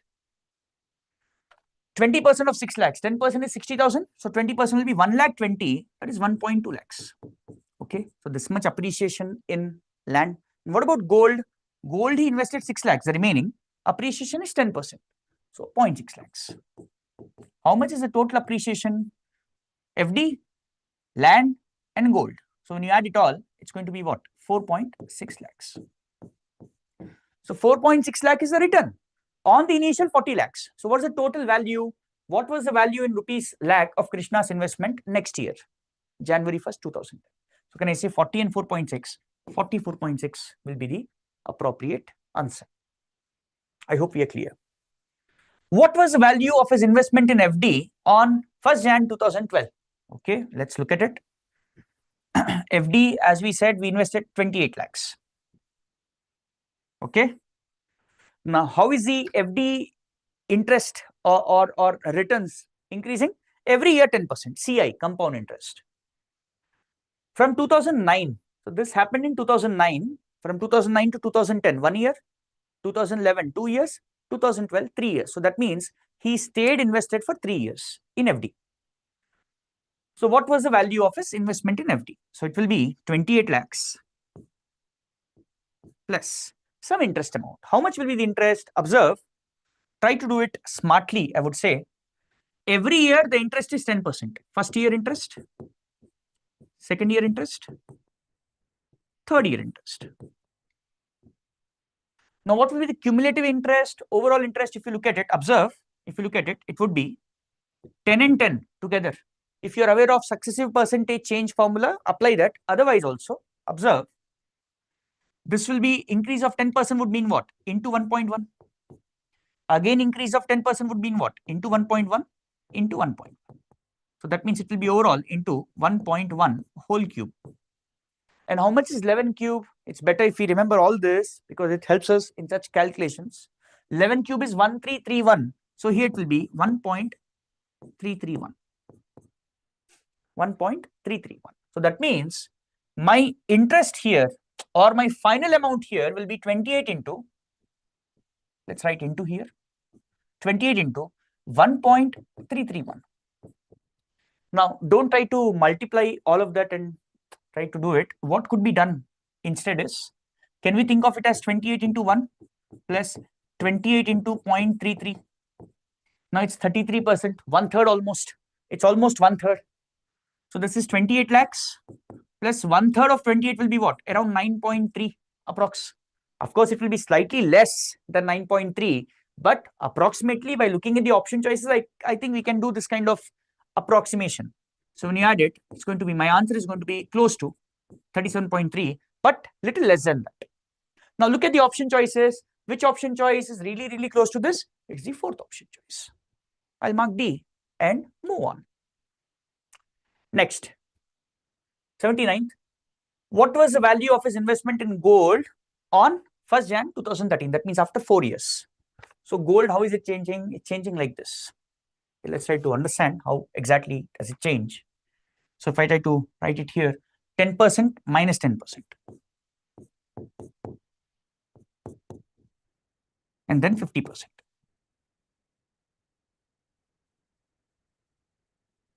10% would mean into 1.1. Minus 10%, 0.9. 50%, 1.5. Let's do this. So how much are we going to get here? 1.1 into 9. So 11 into 9 is 99 and 2 decimal places. 0.99 into 1.5. So 1.5 could be treated as 3 by 2. We can take it as 3 by 2. So 0.99 into 3 will give you 2.97 by 2.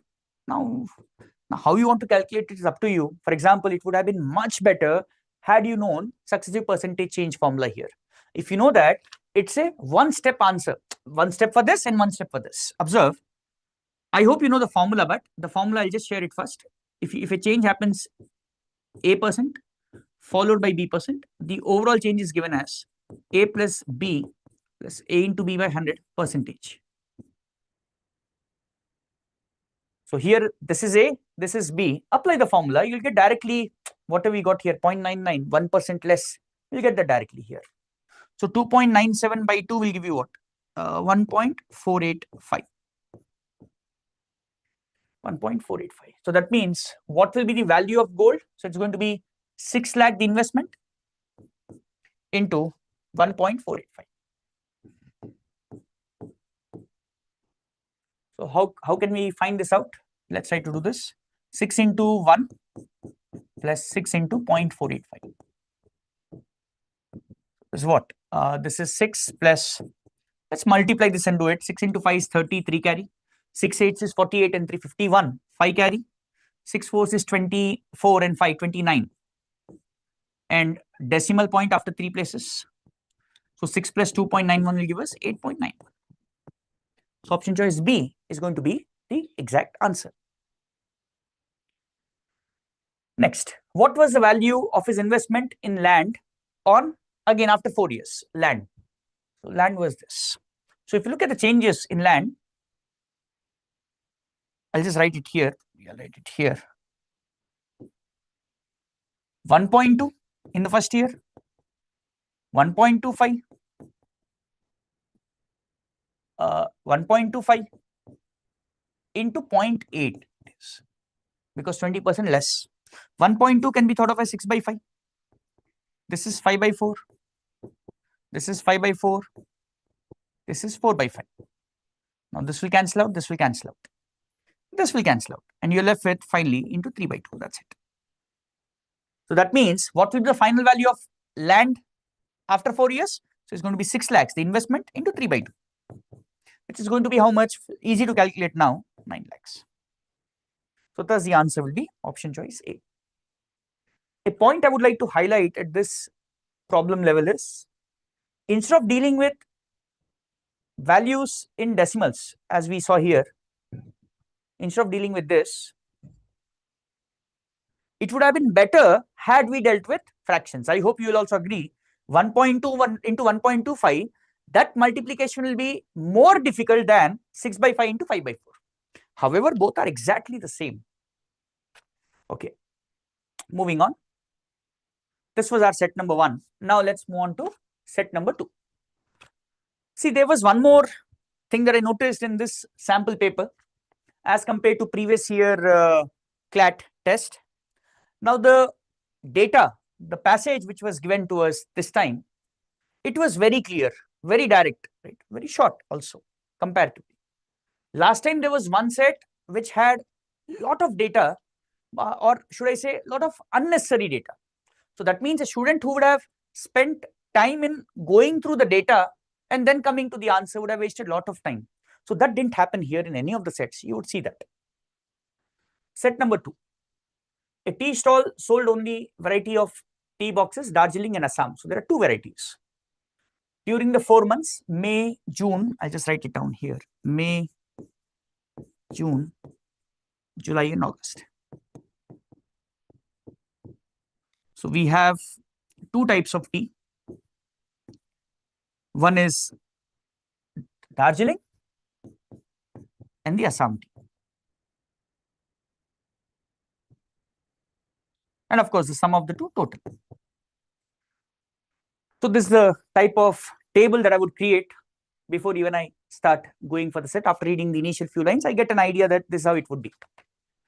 Now, total tea boxes sold in May, total in May is 2,400. And is 50% more than the total number of tea boxes in August. So if for example, if I take this as X, so X 50% more would mean what? X into 1.5 or X into 3 by 2. 1.5 is 3 by 2. Should be equal to the total in May, that is 2,400. So when you solve this, you will get the value of X as 1,600. So that means the total number of tea boxes, Darjeeling and Assam, sold in August will be 1,600. The ratio of number of Darjeeling tea boxes and Assam tea boxes sold in August was 3:5. So the 1,600 further is divided in the ratio 3:5. Darjeeling and Assam. So 3 parts is Darjeeling, 5 parts is Assam. How do you calculate this? We have a formula. If value 1,600 is divided in the ratio 3:5, this value will be given as 3 parts out of 3 plus 5, 8 parts into total. When you solve this, you get 600. So that means Darjeeling tea was 600 and the rest will be Assam tea. Number of Darjeeling tea boxes sold in June, Darjeeling tea in June is 100 more than number of Assam sold in July.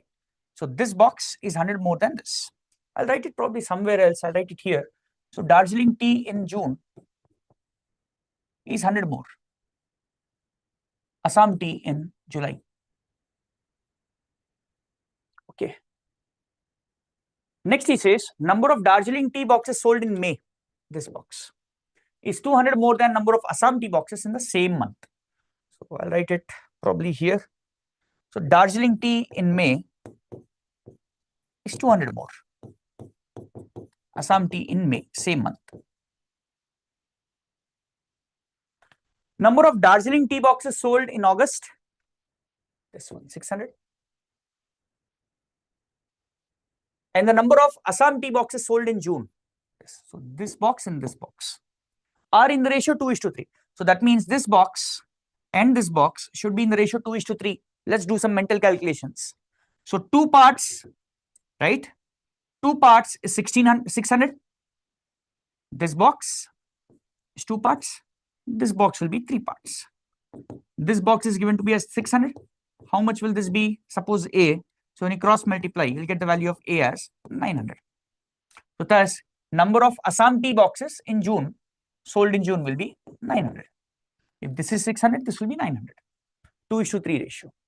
Total tea boxes sold in June, total in June, this one. Sold in June is 25% more than the total sold in August. So it's 25% more than this. What is 25% of this? 1/4. 1/4 of 1,600 is 400. So that means this is 400 more. So this will be 2,000. More than the total tea boxes sold in August, while the total tea boxes sold in May is 25% less than total tea boxes in July. Okay. So this is 25% less than this. So 25% is 1/4. So suppose if I take this as B, suppose if I take it as B, what do I get? So 25% less would be 3/4 B. It's 2,400 given to us. So B value, when you solve it, will be 3,200. It's 3,200. Now also, look at June. Out of 2,000, if this is 900, there's going to be 1,100. Correct? How do we fix the others? Darjeeling tea in June, 1,100, is 100 more than Assam tea in July. So this box is 100 more than this. So clearly this will be 100 less than this. So 100 less than 1,100 will be 1,000. And if this is 1000, this will be 2200. There was one more condition that we had. Yeah, this one. Darjeeling tea in May is 200 more than Assam tea in May. So basically difference of these two is 200 and the sum is 2400. So if I take this as x, this is y, suppose I'm saying x plus y is 2400 and x minus y is 200 from here. So when you solve it, you'll get x as 1300 and y as 1100. So after that we have the total number of the number of Darjeeling tea boxes sold in each month, Assam tea boxes sold in each month, and total. We have all the information that we need. So if I just try to find the total of Darjeeling and total of Assam, how much will it be? 2400, 4600 and 5200. And this is 2000, 3000, 4000. The total will be 9200. This is what I'll get the final table as. So I'll be making use of this table for answering our questions. Let's go for the questions now. 81st, what is the total number of tea boxes sold in all the 4 months combined? So as we see, he's not asking us for a particular type. So option choice C. The ratio of number of Darjeeling tea boxes to Assam tea boxes sold in June. So as we see, Darjeeling and Assam is 11:9, right? 11:900, 11:9. Very direct question. See, the questions will be direct. If you look at last year paper also or the year before that also, the questions are generally very direct based on arithmetic only. The number of Darjeeling tea boxes sold in August. Darjeeling tea in August is 600. Is what percentage of number of Assam tea boxes sold in June? 600 and 900. So my answer will be 600. Darjeeling tea in August is what percentage of Assam in June into 100. So when you solve this, 2 by 3 into 100 is 66.66. So 66.66 will be option choice A. That's the correct answer. And there's one more question. What's the difference between total number of Darjeeling tea boxes and Assam tea boxes in 4 months together? We have the data directly. As you see, Darjeeling tea is 5200, Assam is 4000. The difference of the two is clearly 1200. So option choice A is the correct answer. So we could answer our set number 2 in the following way. So again here, the math involved, or rather the quant involved, is a very basic level quant based on ratios, percentages, right? And simple additions and subtractions. Now that leaves us with the last set that we had here. Question number 85 to 88. Let's go through that. So it's very short information that you see here. MPRS together collected 150 marbles. So number of marbles with Manav, Pranav, capital P, Raghav, and Shambhav is 150. Each one of them collected at least 15. So that means M, P, R, S is at least 15. Each of them collected a different number. So they're all distinct also. So based on this limited information, look at the first question. If each of them collected even number of marbles, so if this is all even, let's say this is 2M, this is 2P, 2R, and 2S. They're all even. The sum should still be 150. However, please note one more thing. M should be greater than or equal to 15, capital M. So that means 2M, 2 into small m should be greater than or equal to 15. So small MPRS, can I say will be greater than or equal to 8? Because if you put them 7, 2 into 7 is only 14. So you cannot have 14 marbles with any of them. At least 8. So when you simplify by taking 2 common, you will get small m plus P is 150 by 2, which is 75. Now look at the question. Even number of marbles and maximum number of marbles collected by any of them can be which of the following? Maximum. So suppose I want to maximize this. So that means I need to minimize the others. Let's say I want to keep this minimum possible, second minimum, third minimum, least possible. So M will be automatically maximized. What's the minimum value for S? It's 8. Right? And if this is 8, since they should all be distinct, this can be 9 only, and this can be 10 only. Minimum possible values. So what is sum of these three? 27. So that means the rest, M will be 48. Now, please note, small m is 48. What is he asking us? Number of marbles collected by one of them. So that means capital M will be what? It's even. So 2 into m, which is 2 into 48, gives us 96 marbles maximum as our answer.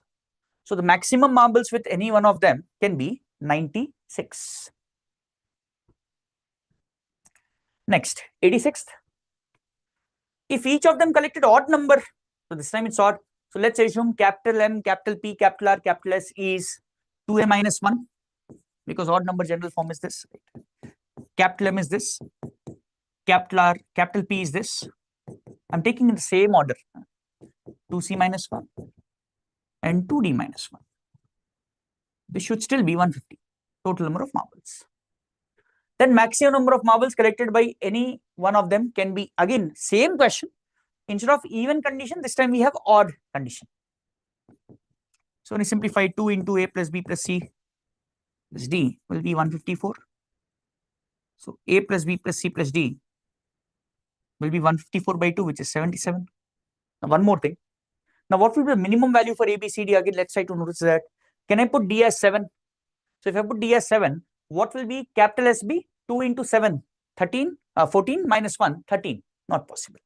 So that means, can I say here also, A, B, C, Ds, they will be at least 8, just like above. Now, if they are at least 8, I want to maximize one of the variables. How do I maximize that? Same logic. I'll try to minimize the other 3. I'll give this 8, I'll give this 9, I'll give this 10. So the sum happens to be 27. So that means this will be 50. So that means the maximum possible value of A, B, C, D can be 50. That would mean the number of marbles with M will be 2 into A minus 1, which is 2 into 50, 100 minus 1, 99. So option choice D will be the most appropriate.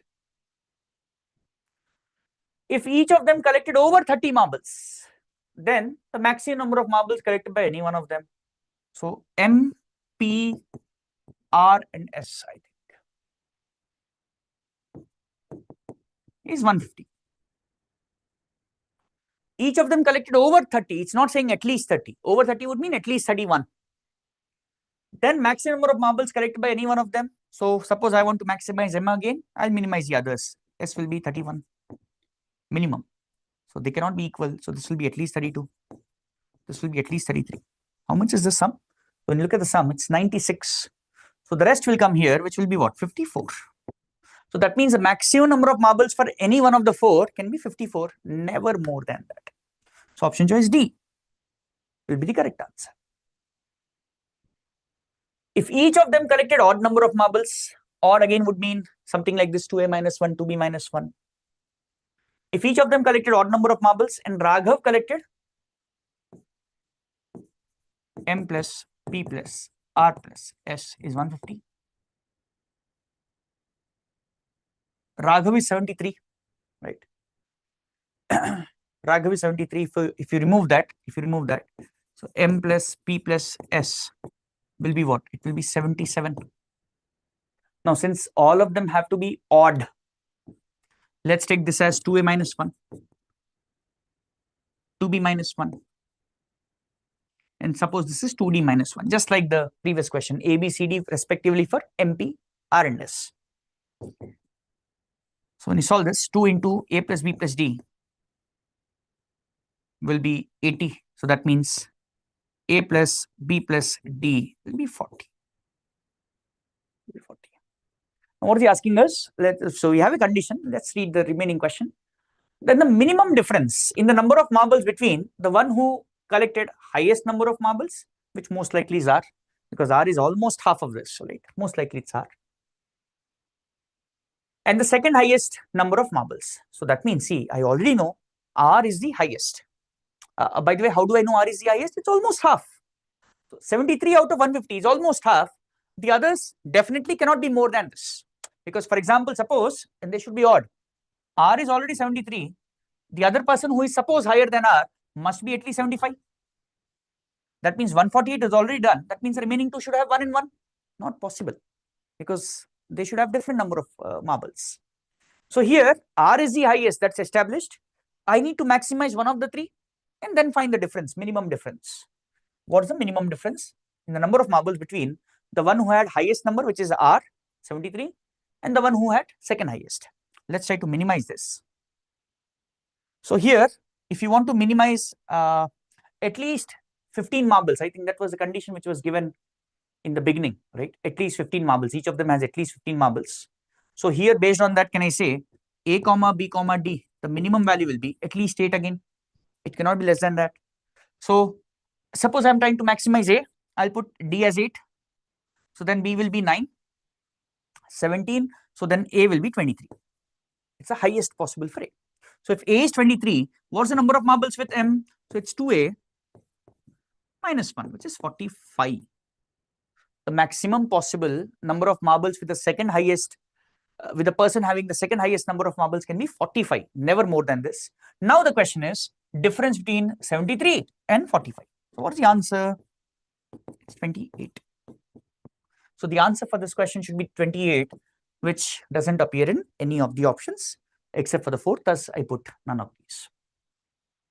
I hope we are clear with this particular set also. So before I conclude, I would just like to highlight one small fact about this sample paper versus the previous year CLAT.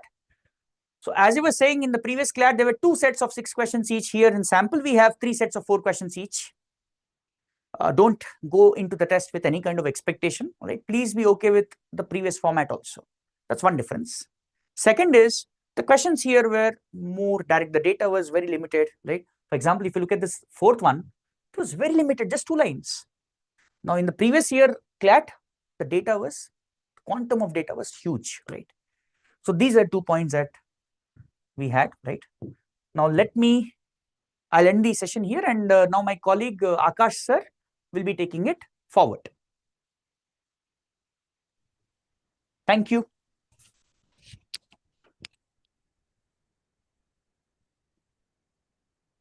All right, thank you, sir, for the wonderful analysis of the quant section. I hope I'm audible to all of you.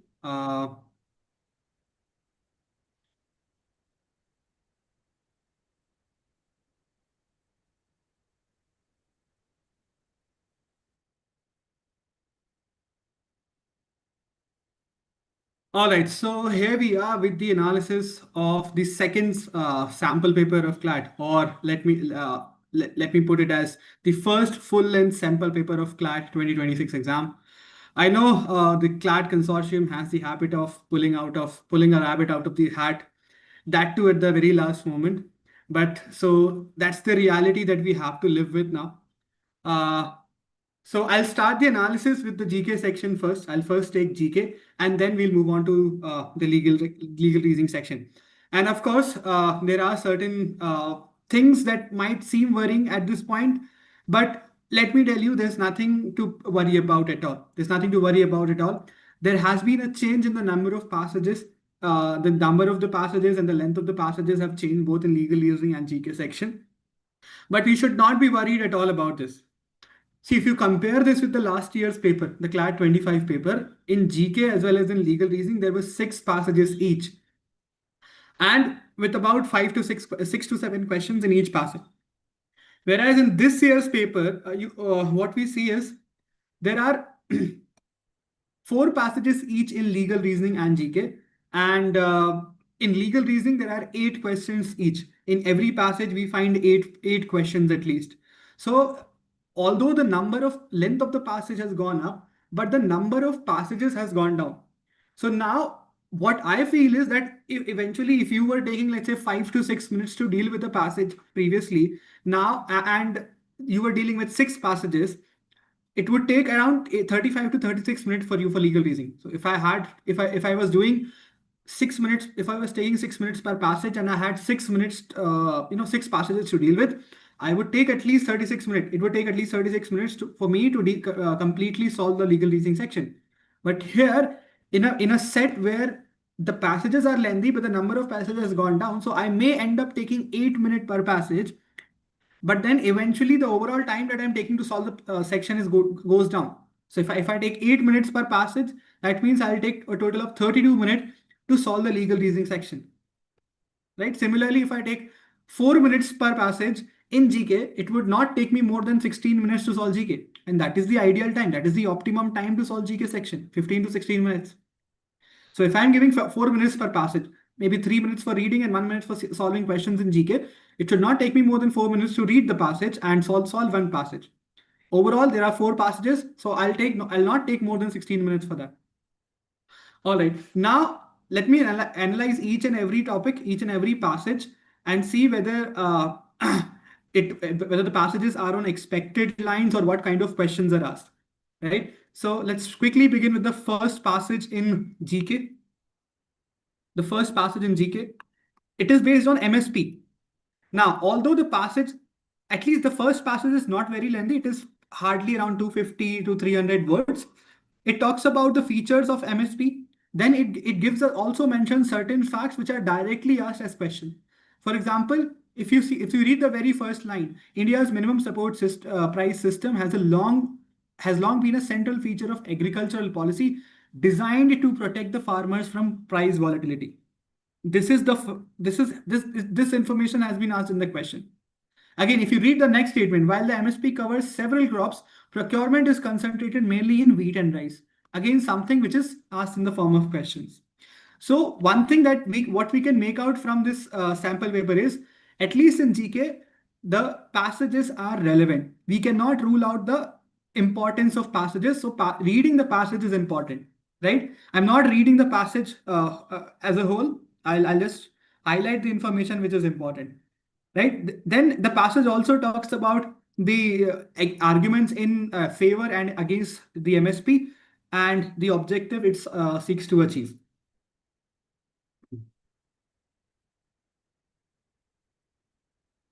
All right, now let's look at the questions. As I said, question number 49. The primary purpose of MSP is protecting farmers from price volatility. This is a direct question from the passage. It's a direct passage-based question. And these are the type of questions which we cannot afford to miss. These are the lowest hanging fruits in the Clat paper. You cannot afford to miss this question. Right? I'll give you the number. I'll give you a total number of such questions in the paper in the GK section at the end of the discussion of this section, and I'll give you a breakup of how many easy, how many difficult, and how many passage-based questions were there, and what is an ideal score. So this will be categorized as a very easy question and a passage-based question. And as we all know, we cannot afford to miss these kind of questions. If you read the passage, even if you read the very first line of the passage, in fact, 2 lines of the passage, you will be able to solve the first 2 questions. Then the next question is about which crops are primarily procured under the MSP system. We already discussed it is wheat and rice. Wheat and rice are the primary crops which are procured under the MSP system.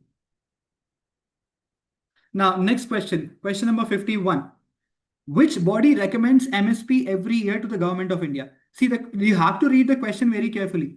The question asks you which body recommends the MSP, right? Now, for those of you who have attended my classes, my GK classes, when I covered the MSP topic, I told you that there are 2 bodies. One is CACP, Commission on Agricultural Cost and Prices. This body recommends. This body is responsible for recommending MSP, whereas Cabinet Committee on Economic Affairs, this is the body which approves or declares the MSP. Approval is given by, or approval or declaration is done by Cabinet Committee on Economic Affairs. So for this question, because the question is asking you ask about the body which recommends MSP, that is going to be CACP, Commission on Agricultural Cost and Prices. Now, this is a knowledge-based question, and I would rate it as a moderate question. Knowledge-based question, and it is a moderate question. This is not an easy question. I would rate it as moderate question because something covered in class, but not something which is usually expected from the student for the students to know. So, right? So if you have attended the classes carefully, you will be able to answer this question. Now, next question. MSP-based procurement of rice and wheat for the public administration system, public distribution primarily takes place under which law? Now, this is a difficult question. These are the kind of questions which can be considered as difficult because they are hyperfactual in nature. And these are the questions which you can actually leave. So if I have to leave a few questions, because in GK, you cannot be expected to know everything. So if I have to leave a question, this is the kind of question that I would leave in the paper. The answer is, of course, National Food Security Act 2013. But I would rate this as a difficult question, a type of question which you can easily leave in the paper if you do not know the answer of this question. Then, which state is most associated with MSP-based procurement of rice despite concerns about water use? Now, this passage and this question are directly related to something that has been in news for a very long time, which is farmers' protest. Now, this passage has been taken from the relevance is farmers' protest, because farmers are protesting, and it is mostly the farmers of Punjab which are protesting. So that passage has been taken from there, and the use, there are concerns related to water use in Punjab, and this is the state which is heavily associated with MSP-based procurement. So there are few states from where most of the procurement happens at MSP by the government. These are Punjab, Haryana, western parts of UP, some parts of MP and Rajasthan also. Not the whole MP and Rajasthan, but parts of MP, Rajasthan and UP, western UP is particularly, and Punjab and Haryana. These are the states from where the farmers procurement takes place at the MSP by the government. And let me tell you, it is the Food Corporation of India, FCI. It's a statutory body constituted under the National Food Security Act, which is responsible for the procurement, which is the body which is responsible for the procurement. All right. Next question. MSP-based procurement of wheat and rice for the public distribution system primarily takes place under which law? This we have covered. Yeah, these two questions we have covered. Now let me move to the next passage. Next passage is on ISRO. Space technology has always been important in CLAT exam. If you look at CLAT 2024 paper, they have asked a question on Chandrayaan. They've asked a question on Chandrayaan. So even in the past, there has been a lot of questions in CLAT which are based on the topic of space technology, especially related to the missions of ISRO. So now let me read. Let me go directly jump to the questions. Now, if you go to question number 54, again, in this passage also, there are certain questions which are passage-based, for which you will have to read the passage. For example, question number 54, which body authorizes private companies to conduct space activities in India? The answer is given in the passage itself. Answer is InSpace. InSpace is the body which is formulated to give permission to the private companies or private startups to explore in the space industry. So InSpace is the answer. Let's quickly move to the next question. Question number 55. What is the significance of India's private launch pad established by Agnikul Cosmos? Now, this is a question where you can apply your logic. I would not consider this as an easy question, but this is a question where you would apply logic. You would eliminate option and reach to the correct answer. What is the significance of India's first private launch pad established by Agnikul Cosmos? So option A says it replaces ISRO's launch facilities entirely. For those of you who have taken my classes, I have always maintained that fact that please ignore the options. Please ignore the options which have extreme words, and the words like automatically, entirely are usually incorrect. The options which have words like entirely, all, every, automatically are usually incorrect. So you can eliminate this option. Second option, it is used only for human space flight mission. Again, an extreme word, only, would be incorrect. Not just for human space flight. Third, it is located outside India. This is India's first private launch pad. Why it would be located outside India? So answer would be D. It allows startups to conduct private launches independently. This is the correct answer.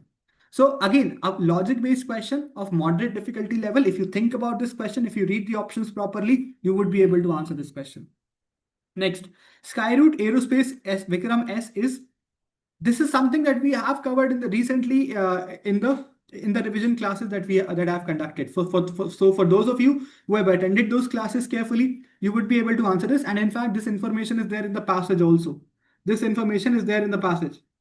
So again, it's a passage-based question. So the answer is it is India's first privately built rocket. Vikram S is India's first privately built rocket. Now, next question. Question number 57 is a hyperfactual question. Again, I would rate it as a difficult question because it is asking a fact. The answer is 2013. But again, these are the kind of questions which you can skip in the exam. These are the type of question which you can skip. Now, Navik, again, for those of you who have written ClatPrep mocks, this was the exact question which was there in one of the mocks. Navik, India's regional navigation system operates primarily on which frequency band? The answer is L5 and S band. This is the exact same question which was asked in one of our mocks. So if you have written ClatPrep mocks, you can easily solve this question. Next question. Agnikul Cosmos Agniban rocket uses which type of propulsion technology? Now, this is to a certain extent, it is mentioned in the passage, not directly. Again, a difficult type of a question. The answer is semi-cryogenic engines built via 3D printing. So Agni Cosmos Agniban rocket is built via using the 3D printed technology, and that is the highlight about the particular rocket, Agniban rocket, that it is built using the 3D printing technology. Now, next question. Which country became the first to land the spacecraft on far side of the moon? Now, this is something which was relevant back in 2023. So now the conclusion that we can make from here is that they're not only sticking to the CLAT is not just asking questions of current relevant, but they're also asking question of contemporary relevance, something that is not relevant this year, but something which was relevant 2-3 years back.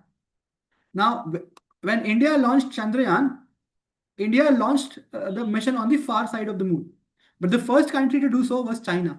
China was the first country to land a spacecraft on the far side of the moon. They did it back in 2019. So again, this passage, I would say it was of moderate to moderate difficulty level, because there were some questions which were directly passage based, some difficult question, and then there were moderate questions also which can be solved through the logic. So overall, this looks like a very good set for me, because it has a mix of questions. It is not just passage based. It is not completely passage based. It has questions which require knowledge. It has questions which requires you to think. So therefore, I would say it's a very mixed kind of a paper where it gives you an opportunity to think and solve the question, and it also utilizes your knowledge. So neither your knowledge neither or your comprehension skills are going to waste.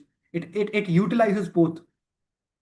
Now, next passage is based on environment, space, solar energy, and different types of projects that India has taken up to decarbonize its GDP, and the initiatives like International Solar Alliance. Again, it has some questions which are passage-based information, where the information of which is directly given in the passage. For example, question number 61, which asks you that India's 2030 target for non-fossil fuel electricity capacity is 500 gigawatts, something which is directly mentioned in the passage. All right, moving on to the next question. International Solar Alliance was initially launched in India and which other country? So the answer is France. India and France together launched International Solar Alliance during the COP21 summit in 2015 in Paris.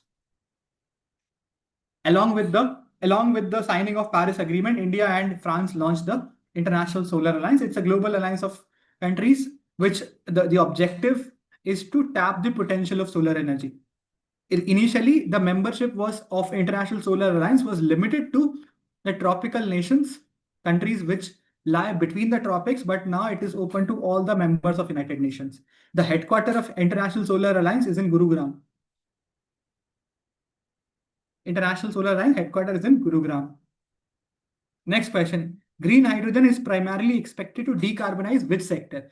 Now, this is a question where you can take risk. These are the questions which test your risk-taking appetite. If you are ready to take risk positively based on logic, based on the news that you come across, you will get to the correct answer. See, a lot of times we come across the news regarding hydrogen buses, hydrogen cars, right? So basically that is related to the heavy transport industry. Mainly you hear about hydrogen buses, and green hydrogen is primarily expected to decarbonize the transport, steel and cement sector. Also, by logic, you can eliminate telecom and banking, fertilizer and tourism and agriculture. So you will be left with these two, and at least these two options you can eliminate through logic. So again, in this question, you will have to take risk. Next question, which policy mechanism has replaced the feed-in tariff wind for energy projects, creating short-term volatility? Now, this is a passage-based question. A passage-based question, the answer is competitive bidding. This is the correct answer. It is mentioned in the passage, so I would consider this as an easy question. Next question, the National Solar Mission was launched in which year? Again, a hyperfactual question asking you about a particular year. The answer is, of course, 2010, but it is a difficult question. It is a difficult question, and these are the type of question, hyperfactual question, which you can leave in the exam. Next, COP28, relevant to global climate commitments, was hosted by which country? Again, even if you don't know the direct answer, of course, the direct answer is UAE, because it was COP28 was hosted in Dubai. You can eliminate Brazil because this year Brazil is hosting the COP28 summit this year. You can eliminate this option. Similarly, if you have covered the environment topic carefully, I've asked you to remember COP28, COP29, and COP30. So UAE is the answer. Dubai is where the COP28 was organized in 2023. Then next question, again a hyperfactual question. So question number 66, I would rate it as moderate because not something that you directly know, but again, you are supposed to know this if you're preparing for the Clat. At least the previous 3 or previous 4 COP summits and the upcoming COP summits. Next is world's largest solar park, Bhadla Solar Park, is located in Rajasthan. Again, logically, Rajasthan is a desert area, right? And this is the area where you received a very high amount of sunlight. Large amount of sunlight is received here. So the world's largest solar park is located in Rajasthan, in the city of Phalodi, in the Phalodi district. It is located in the Phalodi district of Rajasthan.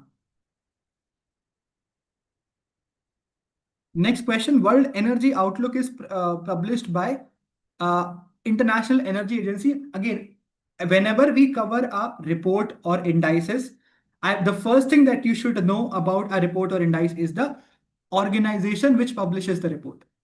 Apart from that, you should know about India's ranking and the top performers. Right? So this is a question which directly tests you on whether you know the answer regarding the publisher of a particular report. The answer is International Energy Agency. Again, logically, you can connect these, Energy Outlook and Energy Agency. So logically also you can take a risk in this question and get to the correct answer. Next question. Lithium, essential for battery storage, is predominantly imported by India from which country? Again, you can eliminate certain options. For example, Saudi Arabia and Nepal, you can eliminate because Saudi Arabia is more popular for their oil reserves. Nepal does not have significant metallic reserves of metallic minerals. So these 2 options you can eliminate. You will be left with Australia and USA. Now you can mark any option. The correct answer, of course, is Australia. Also, when we're talking about lithium, you should know about lithium triangle. Lithium triangle, that the area where most of the lithium of the world, lithium reserves of the world are found. This is Argentina, Brazil, and Chile. We call it ABC triangle, where most of the mineral reserves, lithium reserves of the world are found. So the answer is Australia. Again, this is a moderate level question because you are able to eliminate 50% of the options. Next question. Again, this passage, something which is based on important news. Something which is the topic which is one of the most important topics for this year's exam. Article 143, Article 142, Governor's Discretion, Article 200. So Governor's power to give the assent to the bill. This is a very important topic for this year, along with the topic of Vice President. Right? So now let's quickly come to the question. This topic we have covered multiple times in class. The first question, question number 70, which of the following did the Supreme Court rule in Tamil Nadu case of 2025. See, the ruling of Supreme Court was clear that the governor cannot indefinitely delay the bill, and the governor cannot sit on the bills indefinitely. So the answer to this question would be option C. Governors cannot indefinitely delay the assent to the bills passed by the legislature. The answer is clear, something that we have discussed in class multiple times. Question number 71. Under court's 2025 ruling, when can court intervene if the governor delays the assent to the bill? Right? Again, the ruling is very, very clear. Whenever there's a prolonged or unexplained delay in acting on the bills, only then the Supreme Court can intervene in such situations. Right? Next question number 72. Under which article of the Indian Constitution is the governor's power to give or withhold assent to a state bill is defined? Something that I have given you a list for my students. I've given you a list of articles which you should remember. And in that, I have mentioned Article 200 of the Constitution. Article 200 is where the governor has been given the power to give assent to the bill or reject the assent. So it is Article 200. Something that we explicitly covered in the class. Next question is one of the easiest GK question. 𝗖𝗟𝗔𝗧 Bharati case is where we see the development of the basic structure doctrine. The Supreme Court developed the basic structure doctrine in the case of 𝗖𝗟𝗔𝗧 Bharati versus State of Kerala. Something which is covered directly in the class. Next question. Under the Constitution, which list primarily deals with the subjects reserved for both state and center? I have told you that under 7th schedule, there are 3 lists: union, state, and concurrent. We all know that there are 3 lists: union list, state list, and concurrent list. It is the concurrent list where both the state and the center has the power to make laws on. Also, we have residuary list, residuary powers. The subjects which are neither mentioned in any of these lists are called residuary subjects, and on the residuary subjects, the union government will have the power to make laws on.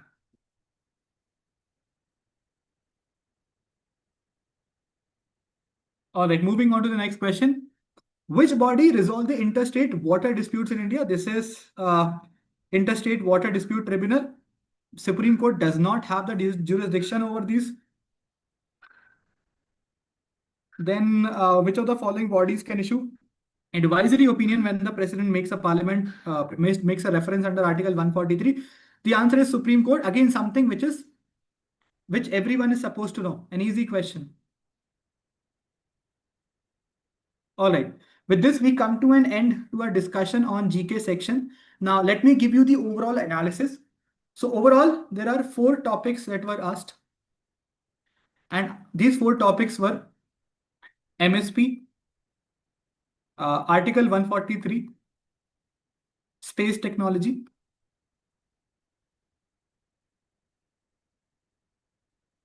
and then there was a passage on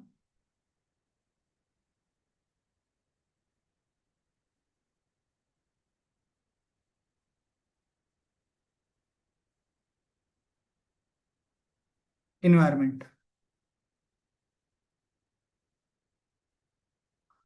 Right, so there were in total there were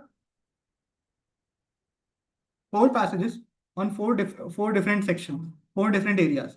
Now, if we talk about the expectation, if we talk about which topics are expected, so I would say there were at least 2-3 passages which you can. There were at least 2-3 passages which are very direct, and in fact 3. You can expect a question from space technology, environment, and Article 143. This is, although MSP was in news, but we cannot consider it as a very important topic for this year's exam.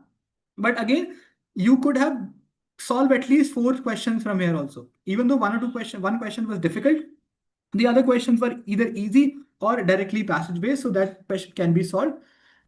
If I talk about the overall marks, how much marks you could have scored. So there were total 28 questions. Out of that 28 questions, 11 questions were passage based. 11 questions were passage based. Remaining 17 questions out of that, so that you can score 11 out of 11 here. There is no way you should miss out on any marks from here. So here there is no way you can miss out on any mark. The remaining 17 questions, there were 6 questions that were easy, 5 moderate questions, and 6 difficult questions. right? Now, again, in easy questions, for example, the questions like the one on Keshwanand Bharati case, the one on, the question on question number 53, right? So all these questions are easy, something that you should know. Here you should score at least 6 out of skip. For moderate question, you can score 3 out of 5. And for difficult question also, at least 3 questions you should be able to solve. Because based on logic and logic and a mix of logic and knowledge and risk taking, you can score at least 3 marks from here. So 11 plus 6, 17 plus 3, 20 plus 3, 23. This is an ideal score. If you're getting 23 in GK, you are pretty much well prepared and you know your game. You know your game in GK if you're scoring 23, right? Any score above 21 is a very good score. Even a score of 20.5 and 21 can be considered as a good score in this paper. Fine. Now, let me move to the next section, which is legal reasoning. Let me move to the legal reasoning section.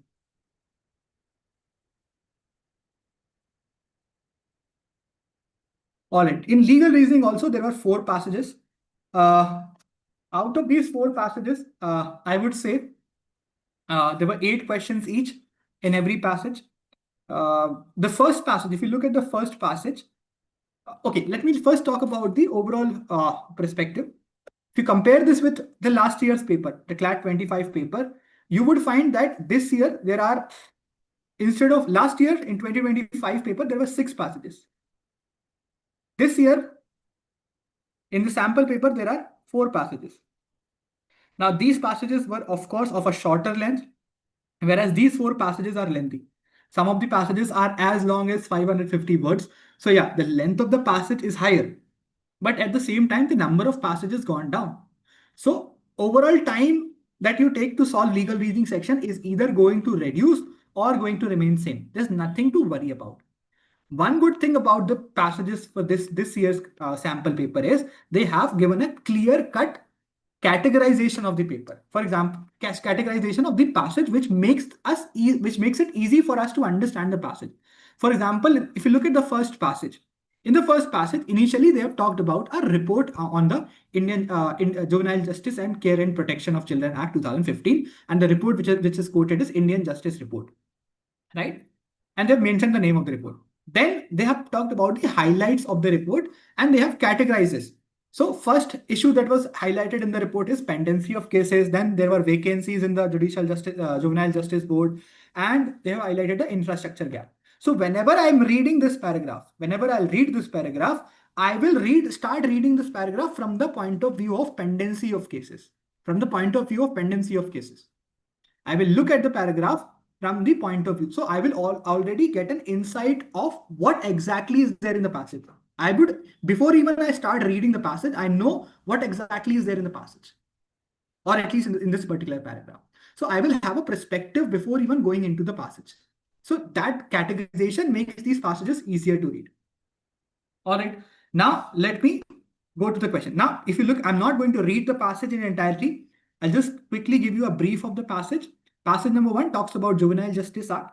It talks about the basics of juvenile justice. It highlights the problems which are mentioned in the report. It talks about the composition of the Juvenile Justice Board and the mandatory provisions under the Juvenile Justice Act, right? The questions are very easy and straightforward. There should be no difficulty in dealing with the questions, right? Now, let me come to the question. According to the study, a key contradiction between statutory mandate and practices. What is the key contradiction, right? If you go back to the passage, you would find that the pendency remains high despite the act mandating speedy justice. This is the contradiction.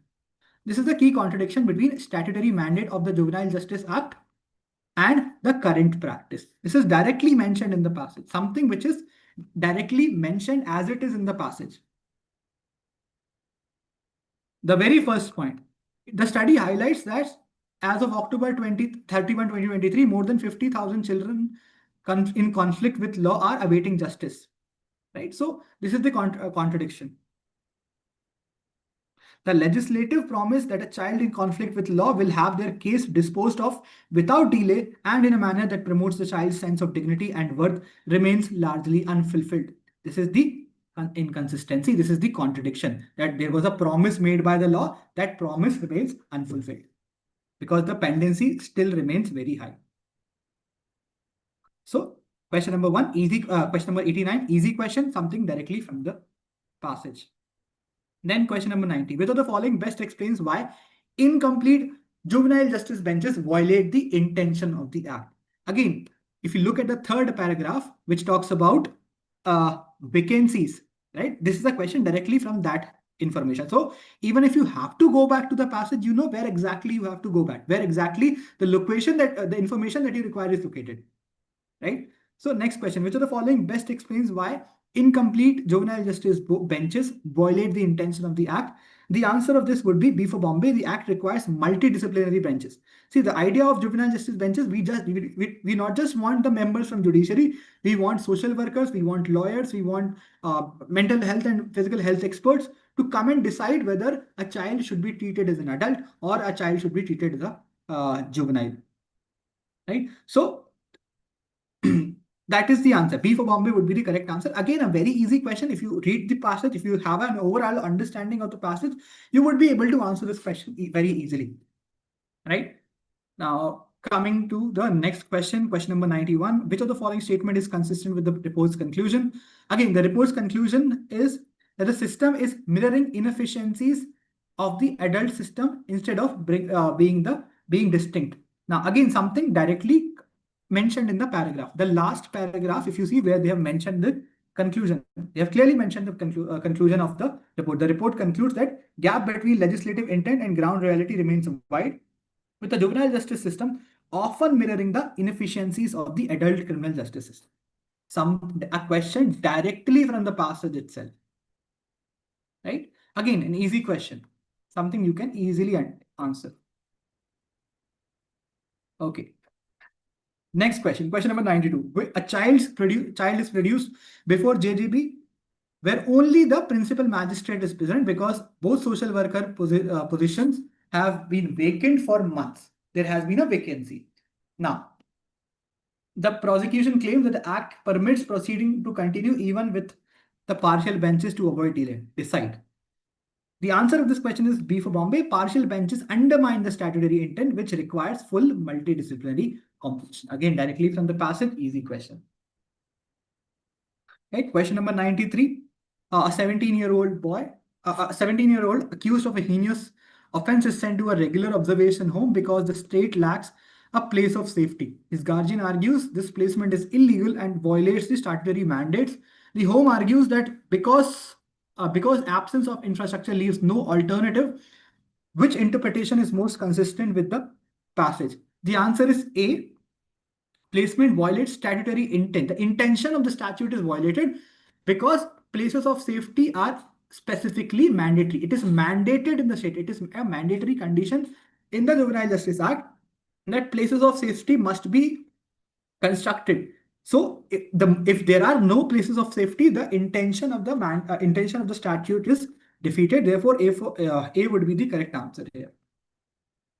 Now, next question. A juvenile justice board takes 18 months to conclude an inquiry involving 15-year-old. The board justifies the delay citing shortage of staff and high caseload. The child challenges the delay as violating the act. Which option reflects the legal reasoning supported by the passage? Now, if you look at question number 94, the answer is D. Again, the delay violates the act's philosophy and timely dignity affirming justice. So again, if you know the Juvenile Justice Act was passed with an intention to fast track the cases involving child, and if there's a delay, the core philosophy of the act is violated. Then question number 95. A juvenile justice board in a district without a legal service clinic conducts proceedings against a child who has no lawyer. The parents argue that proceedings violate statutory mandate because every JGB must have an attached legal aid clinic. Based on the passage, the strongest legal reasoning is. Now, for question number 95, the answer is C. Lack of legal aid undermines the statutory requirement and the child's under the act. Right? If you look at other option, the absence of clinic has no bearing. Again, extreme option, you can eliminate. Similarly, legal aid clinics are optional. No, they're not optional. In fact, they are mandatory. The Act has made it mandatory that there should be legal aid clinics.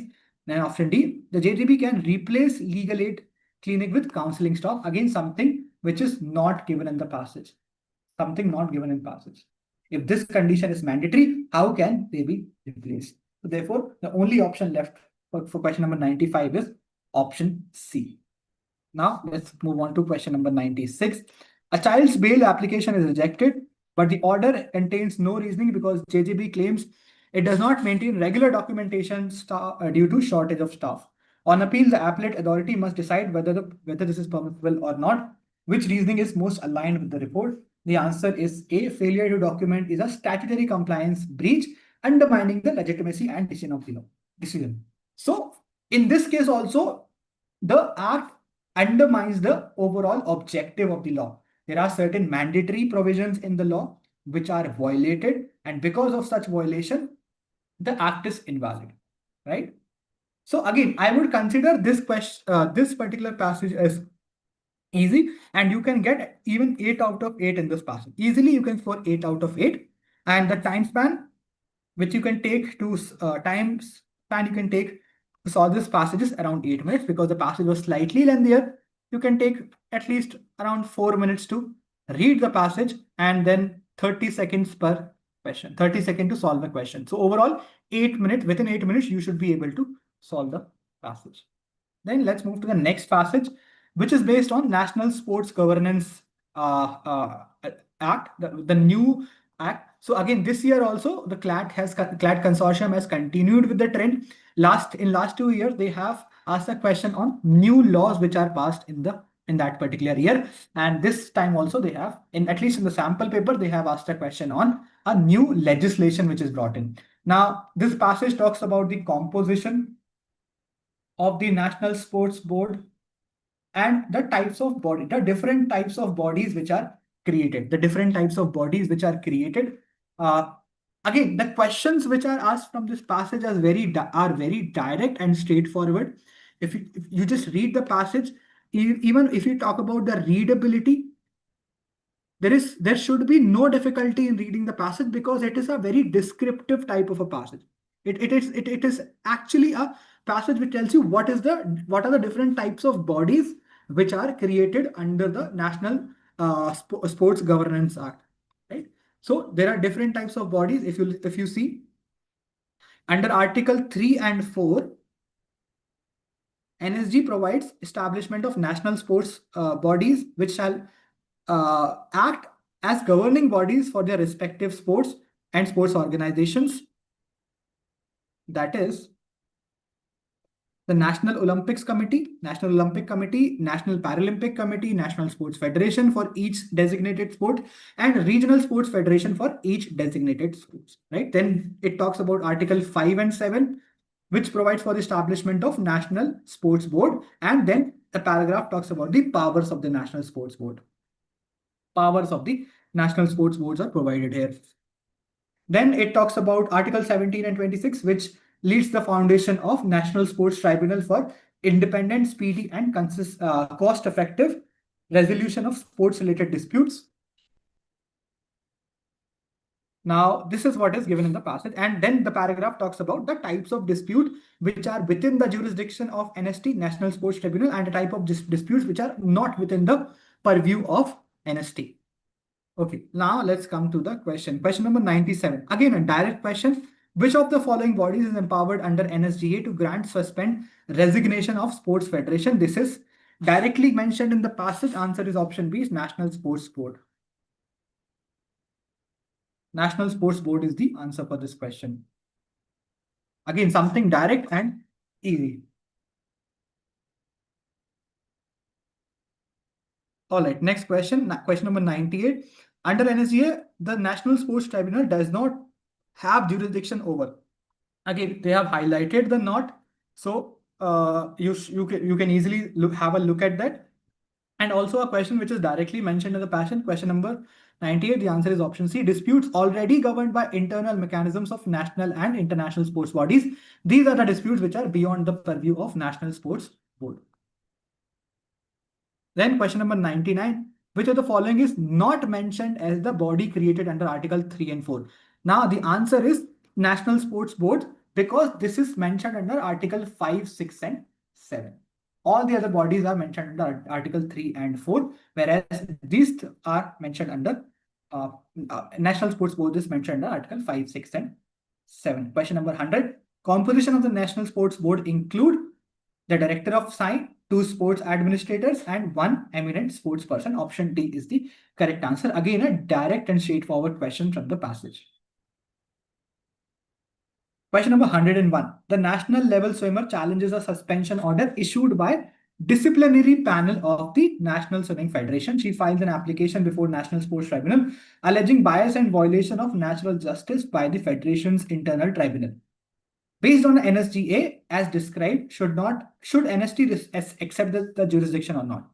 Now, it is already mentioned that if NST, National Sports Tribunal, will not have jurisdiction over disputes where there is already a internal mechanism, where there is already an internal, where there already exists an internal mechanism of a national or international body. If a national or international sports body already have a jurisdiction over a particular kind of disputes, the NST is not going to have a jurisdiction over it. Therefore, the answer for question number 101 is going to be option C. Now, next question. Question number 102. The National Athletics Federation failed to conduct election in accordance with the NSGA. The National Sports Board decided to suspend the recognition. The Federation claims board has no authority to do so. Identify the correct legal position. In the third paragraph, it is clearly mentioned that NSB, that is National Sports Board, has the authority to suspend the recognition. So therefore, for question number 102, the answer is B for Bombay. So if you see, the questions are very straightforward and direct. There's nothing much to worry about. If these kind of passages are asked in exam, I think you would return happy because most of the questions are easy. Most of the questions are, in fact, very easy. Question number 104, last question from this passage. Regional Sports Federation disciplines an athlete who argues that the federation is not properly recognized under NSG and therefore has no authority over her. She files a complaint before National Sports Board, which is the most appropriate action under NSGA framework. Question number 104, the answer is A. The board may review and determine the recognition status of the federation because the board has the power. Now, if you look at the other options, they are vague. The board must refer the matter to ministry. Again, something which is beyond the scope of passage. Passage nowhere mentions this, that the matters can be referred to ministry. The board must automatically reinstate the athlete. Again, automatically, an extreme word which shall be neglected. Extreme option which can be neglected. The board must review recognition. Board cannot review recognition issue. In fact, the board has the power to review recognition issue. So this option is also incorrect. So we left with only option A. We left only with option A. I hope this is clear to you.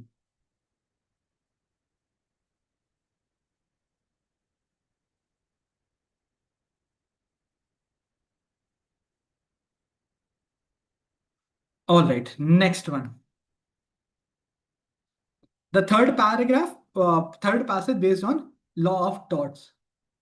Law of torts, something which we cover in class, which we generally cover in classes. Now, this is an indicator that the basic laws are still important, still relevant. So I would recommend that before you go for the exam, you should revise the law of contract, law of torts, the constitutional law, and the law of crime. So these basic laws you must revise. The basic laws you must revise before you go in for the exam, along with the important topics of current knowledge. Right? This passage talks about vicarious liability. It's a rule under the strict liability where the person is held liable even when the person has committed no fault. It's under the no fault liability scenario. Vicarious liability is where a person is held liable for the negligent act of any other party without being negligent himself. Right? And specifically, the passage talks about the vicarious liability in cases of an employment. And as we all know that there are two issues with that. First, there's a difficulty in, there's a dispute regarding when a person can be said to be in the employment of the other. So there are different tests which are mentioned in the passage. And then regarding how do we determine whether a person is employee or not. Secondly, there's a dispute regarding the scope of employment, because a person is held liable for the act of the employee only when the employee was acting within the scope of the employment. If the employee was not within the scope of employment and then the employee commits something, then the employee commits negligence, the employer is not held liable for that. So there's a dispute regarding that also. So there are multiple tests, multiple case laws on how do we determine whether the person was in course of employment or not, whether the employee was in course of employment or not when he committed negligence. Now, in this kind of passages, there are where multiple case laws are mentioned. You must know that what exactly was held in which case law. So if this case law, what was held in this case law? This case law, what was held in this case? What principle was established here? What principle was established here? Because the questions are going to revolve around this only. So whenever, please keep this in mind, whenever there are multiple case laws mentioned in the passage, please underline them and maybe within a word, write the crux of the principle, right? What exactly was held. So if, let's say in this passage, it was held that A will be liable. So write A liable. Just in a word or two, only if there are multiple. If there are 2, 3, then it's fine. But if you look at in this case, there are 7 to 8 case laws mentioned here. So it may be difficult for you to go back. It may be difficult for, it may be difficult for you to go back to the passage multiple times. So better you keep highlighting that. You keep highlighting that and you just make notes out of, make a note of what principle was exactly held here. All right, let's look at the question. Now, in this passage, there are at least 2 questions which I feel can be difficult to understand. These are question number 107 and question number 110. So 107, except for 107 and 110, all the other questions are difficult. All the other questions are difficult. Sorry, all the other questions are easy. Only 107 and 110 can be considered as slightly different because there are conflicting principles mentioned in the passage itself. Now, if you look at question number 105, a digital marketing company hires Reena to manage the clients. She works from the home using her own laptop, but the company strictly dictates working hours, number of posts, content guidelines, and requires weekly review meetings. The company also withholds income tax at the source. She negligently posts defamatory content for the client. The client sues the company. The company argues Reena is an independent contractor because she works from home on her own equipment. Now, if you go back to the passage mentions that in a specific case, it was mentioned that even if you're working from home, you can still be considered as an employee of the company. You can still be considered as an employee of the company. So in this case, and also if you look at other relevant factors, the passage also mentions about the close connection. The passage mentions about the the passage mentions about the ready mixed concrete multiple tests which requires balancing of all factors and control plus integration. So because Reena the company was controlling Reena, and if you look at all the other factors, that the working hours, number of posts, they were all determined by the employer. Therefore, Reena can be considered as employee, and therefore option A would be the correct answer for this question. Reena is likely an employee because ready mixed concrete multiple test requires balancing of all factors. So we will not just look at the factor that she's working from home, but we will look at all the other factors. And if it suggests that there was a control, Reena's work was overall controlled by the employer, then she can be considered as an employee. Then next question number 106. Okay. A delivery driver instructed to take route X deters 10 kilometers to visit a friend. On the way back to route X, he negligently injures a pedestrian. The employer argues that he was on a frolic of his own. Which option applies to the reasoning of Story versus Ashton correctly? Now, if you look at this question, the driver, if you see, he was instructed to be on route X. He was on route X, although he was negligent. That means he was within the scope of employment. Now, if you look at option A and option B, both mentions deviation. Both mention that either employer is liable or not liable, but there was a deviation from the driver. But in the facts, we do not find any deviation. There was no deviation from the desired route. He remained on route X only. So therefore, A and B can be ruled out. Option C is the correct answer for this question, because it says employer is liable because tort occurred while returning to the assigned route, which is sufficiently connected to the employment duty. He was doing his duty. The duty was to go to a friend and then come back. This is a part of a duty. This was a part of a duty, and therefore the employer is liable. All right, question number 107. A residential school employs a night warden to supervise minors. Unbeknownst to the school, he secretly filmed the children in dormitory. Parents sue the school. The employer argues that filming is purely personal pursuit and outside the Salmon test. Which principle in the passage governs this situation? Now, if you see, along with Salmon test, the passage also mentions about the close connection test. So if the negligent act of the employee is closely connected with the employment, with the duties, then the employer can be held liable. And in this case, because the warden was hired to keep a watch, to supervise the students, and the act of supervision is closely related to recording. Therefore, for question number 107, the answer would be option B for Bombay. The close connection test from Lister versus Halsey Hall is appropriate approach, and filming is closely connected with the supervisory duty. Also, if you look at other options, because this is a difficult question, let's look at the other options also. Salmon test always apply. Again, a extreme word, usually incorrect. The intentional tort can never impose. So there are two extreme words here. Therefore, this option can be eliminated based on that. Then if you look at option C, the employer is not liable because the act was expressly prohibited and purely personal. This is something which is not mentioned in question. This is not mentioned in question. This is an assumption. This is an assumption. This option is based on assumption, can be ruled out. Then option D, Salmon test makes the employer liable because filming is unauthorized mode of authorized act. This also may look like a correct answer, but if you compare option P and option D, option B is a better option because we are not applying Salmon test here.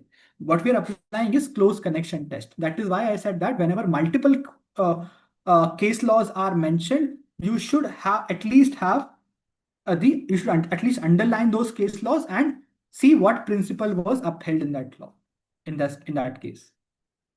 Okay, question number 108. A bus company instructs the driver not to race the other buses. Nevertheless, but the bus driver races another company's bus to pick up more passengers, causing accident. The passenger sues the company. Now, again, he's doing his work, but although the driver in this case is within the course of employment, although he is doing his duty negligently. So therefore, the employer would be liable. Question number 108, the answer is A. The employer is liable because racing, though prohibited, was a wrongful mode of performing authorized duty. He is doing the authorized duty only. Okay, question number 109. Construction firm borrows a crane operator from the another company for 2 weeks while lifting materials. The operator negligently injures a passerby. The borrowing firm had full control. If the borrowing firm had the full control, it is the borrowing firm that will be liable for it. Therefore, for question number 109, the answer is going to be option A. Okay, let's look at question number 110. This also seems to me as a difficult question. A delivery company prohibits drivers from giving lifts. A driver offers a free ride to a neighbor while doing deliveries. While unloading, the neighbor helps to carry boxes, which speeds up the work. The neighbor slips due to the neighbor's negligence and sues the company. Applying the principle from Rose versus Plenty, decide.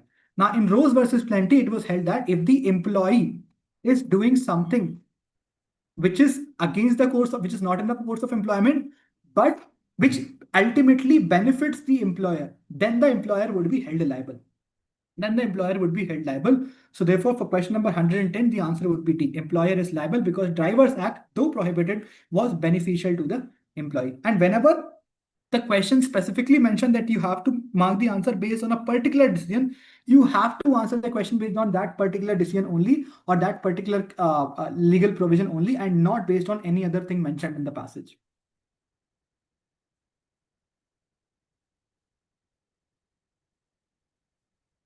All right, question number 111. A hotel security guard hired to maintain order and safety forcibly drags out the guest out of the lobby by mistaking him from a trespasser. Again, it is the duty of the uh, security guard to prohibit the trespassers from coming inside. So whatever he has done, whatever the security guard has done, he has done it as a part of his duty. And therefore, for question number 111, the answer would be B. The employer is liable because guard's violent act was closely connected to the authorized role of maintaining the order.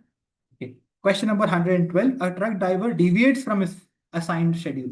So if there is a deviation, then from the assigned schedule, the employer would not be liable. For question number 112, the answer would be B. Employer is not liable because employee was acting solely for the personal benefit because he deviated. He deviated from the path which he was supposed to take. All right. Now, next passage, which is based on sedition. And again, in this passage also, we find a clear-cut classification. We find a clear-cut classification of the information. You see,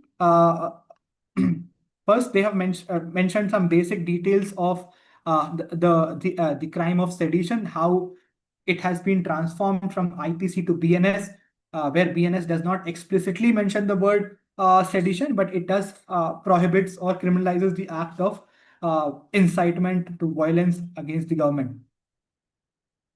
Then they have mentioned about the important case laws of case 𝗖𝗟𝗔𝗧 versus State of Bihar, and also the law in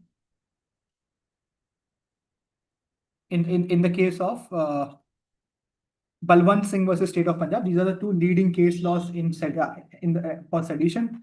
Then the passage mentions about criticism, support, and conclusion. So this classification makes it very easy to read the passage. So therefore, again, it's an easy passage to read. Also, the questions are very direct and straightforward. You have to understand the idea. If you understand the overall idea, that mere act of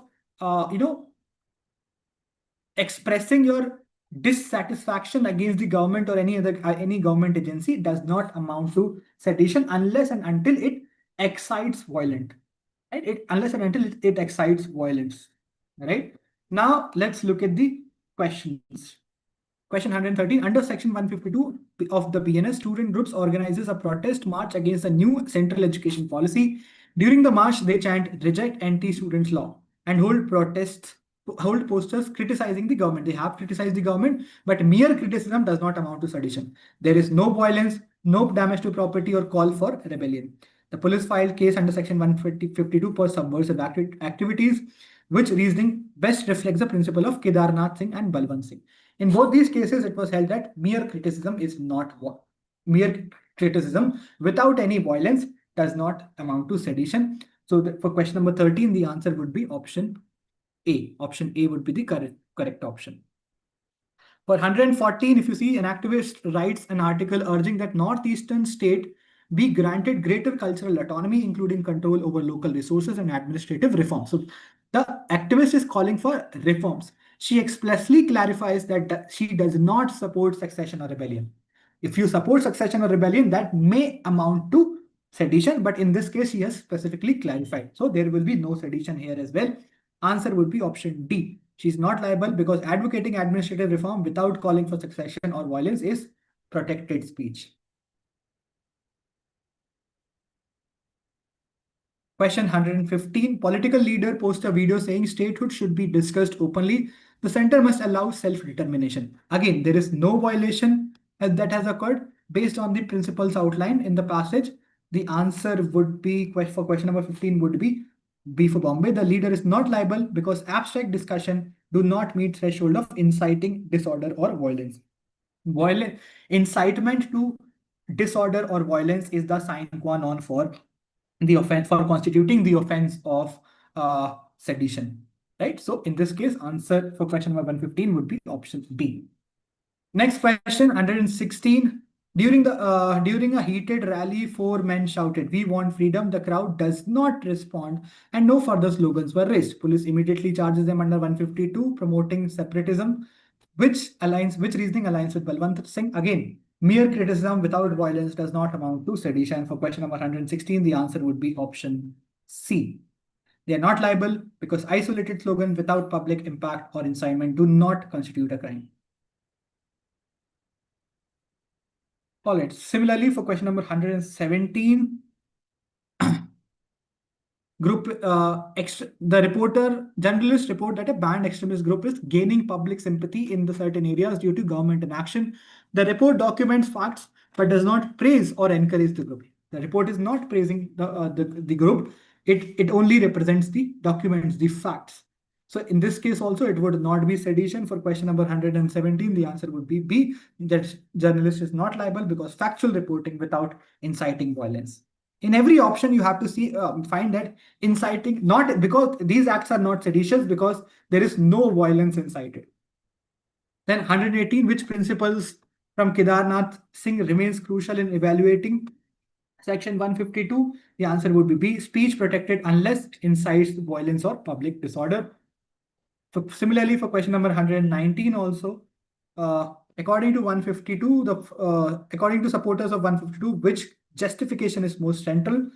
So the answer for this question would be A, protecting unity and integrity against succession, rebellion, and foreign interference. This is the justification given by the supporters of the act of decriminalization of sedition. Then for question number 120, the answer would be A. For question number 120, the answer would be A, because as a conclusion, it is suggested that we should revisit 𝗖𝗟𝗔𝗧 and provide contemporary interpretation for the new provision. Why we should revisit? Because in 𝗖𝗟𝗔𝗧 versus state, it was the constitutional validity of section 124 of IPC was challenged, and Supreme Court, the court upheld the validity. So now it is that time to revisit section 152 of BNS and provide contemporary interpretation to the new provision in light of the recent developments in the technology. Now, with this, we come to an end to a discussion on the questions. Let me give you a brief of overall difficulty level and the scores. Now, for me, the legal reasoning section was easy. There were, if I classify the question or categorize the question into easy, moderate, and difficult, there were 32 questions in total. There were total 32 questions. If I classify them, there were at least 3 to 4 questions which I can consider as difficult. Then there were about 8 questions which were moderate and about 20 questions which were easy. Now, if you score 20 out of 20 here and 7 out of 8 here and 2 out of 4 here, so 27 plus 2, 29. This should be the score that you should target. This is the score that you should be targeting here. Any score about 28 out of 32 in legal reasoning is a good score. You can take up to 35 minutes to solve this section. Now, this is the overall analysis. With this, I would like to end the session here. Thank you for joining, guys, and I wish you all the best from the entire team of ClatPrep. I hope all of you come out with smiling faces out of the exam hall. There's nothing to worry about regarding this sample paper. See, the purpose of sample paper is to give you an insight of what exactly you can expect. And this sample paper does exactly what it is expected to do. That you should not expect anything. You should not go with any kind of expectation. You should leave away the expectation that, okay, there will be only 5 passages in legal reasoning. No, that is not going to be the scenario. That is not going to be the scenario. In fact, there may be 8. There could be 4 passages. There could be 3 passages. There could be 7 passages as well. So the overall takeaway from the sample paper is, do not go with any kind of expectation. In fact, whenever you see the passage, whenever you whenever you look at whenever you get the question paper, just skim through the question paper to see what exactly is there in the paper, how many passages are there in each section. So spend at least 1 or 2 minutes to understand to understand how many passages are there and how you should spend your 120 minutes, because each and every minute is important. You should not get a shock in the last part of the last 10 or 15 minutes. So you should be prepared for any kind of changes which are there in the passage. You have to be in a position to analyze that if you require any changes in your time allotment strategy for each subject, right? So for that you need to at least skim through the pages of the question paper, so that you will have a broad idea of how many passages are there in each section and how you should allocate the time. And it will also give you an insight about the paper. So Don't go with any kind of expectation. Don't let anything, take you away from, don't let anything take away your confidence. Right? Attempt your paper confidently. I wish you all the best. Thank you, guys. Thank you for joining this session.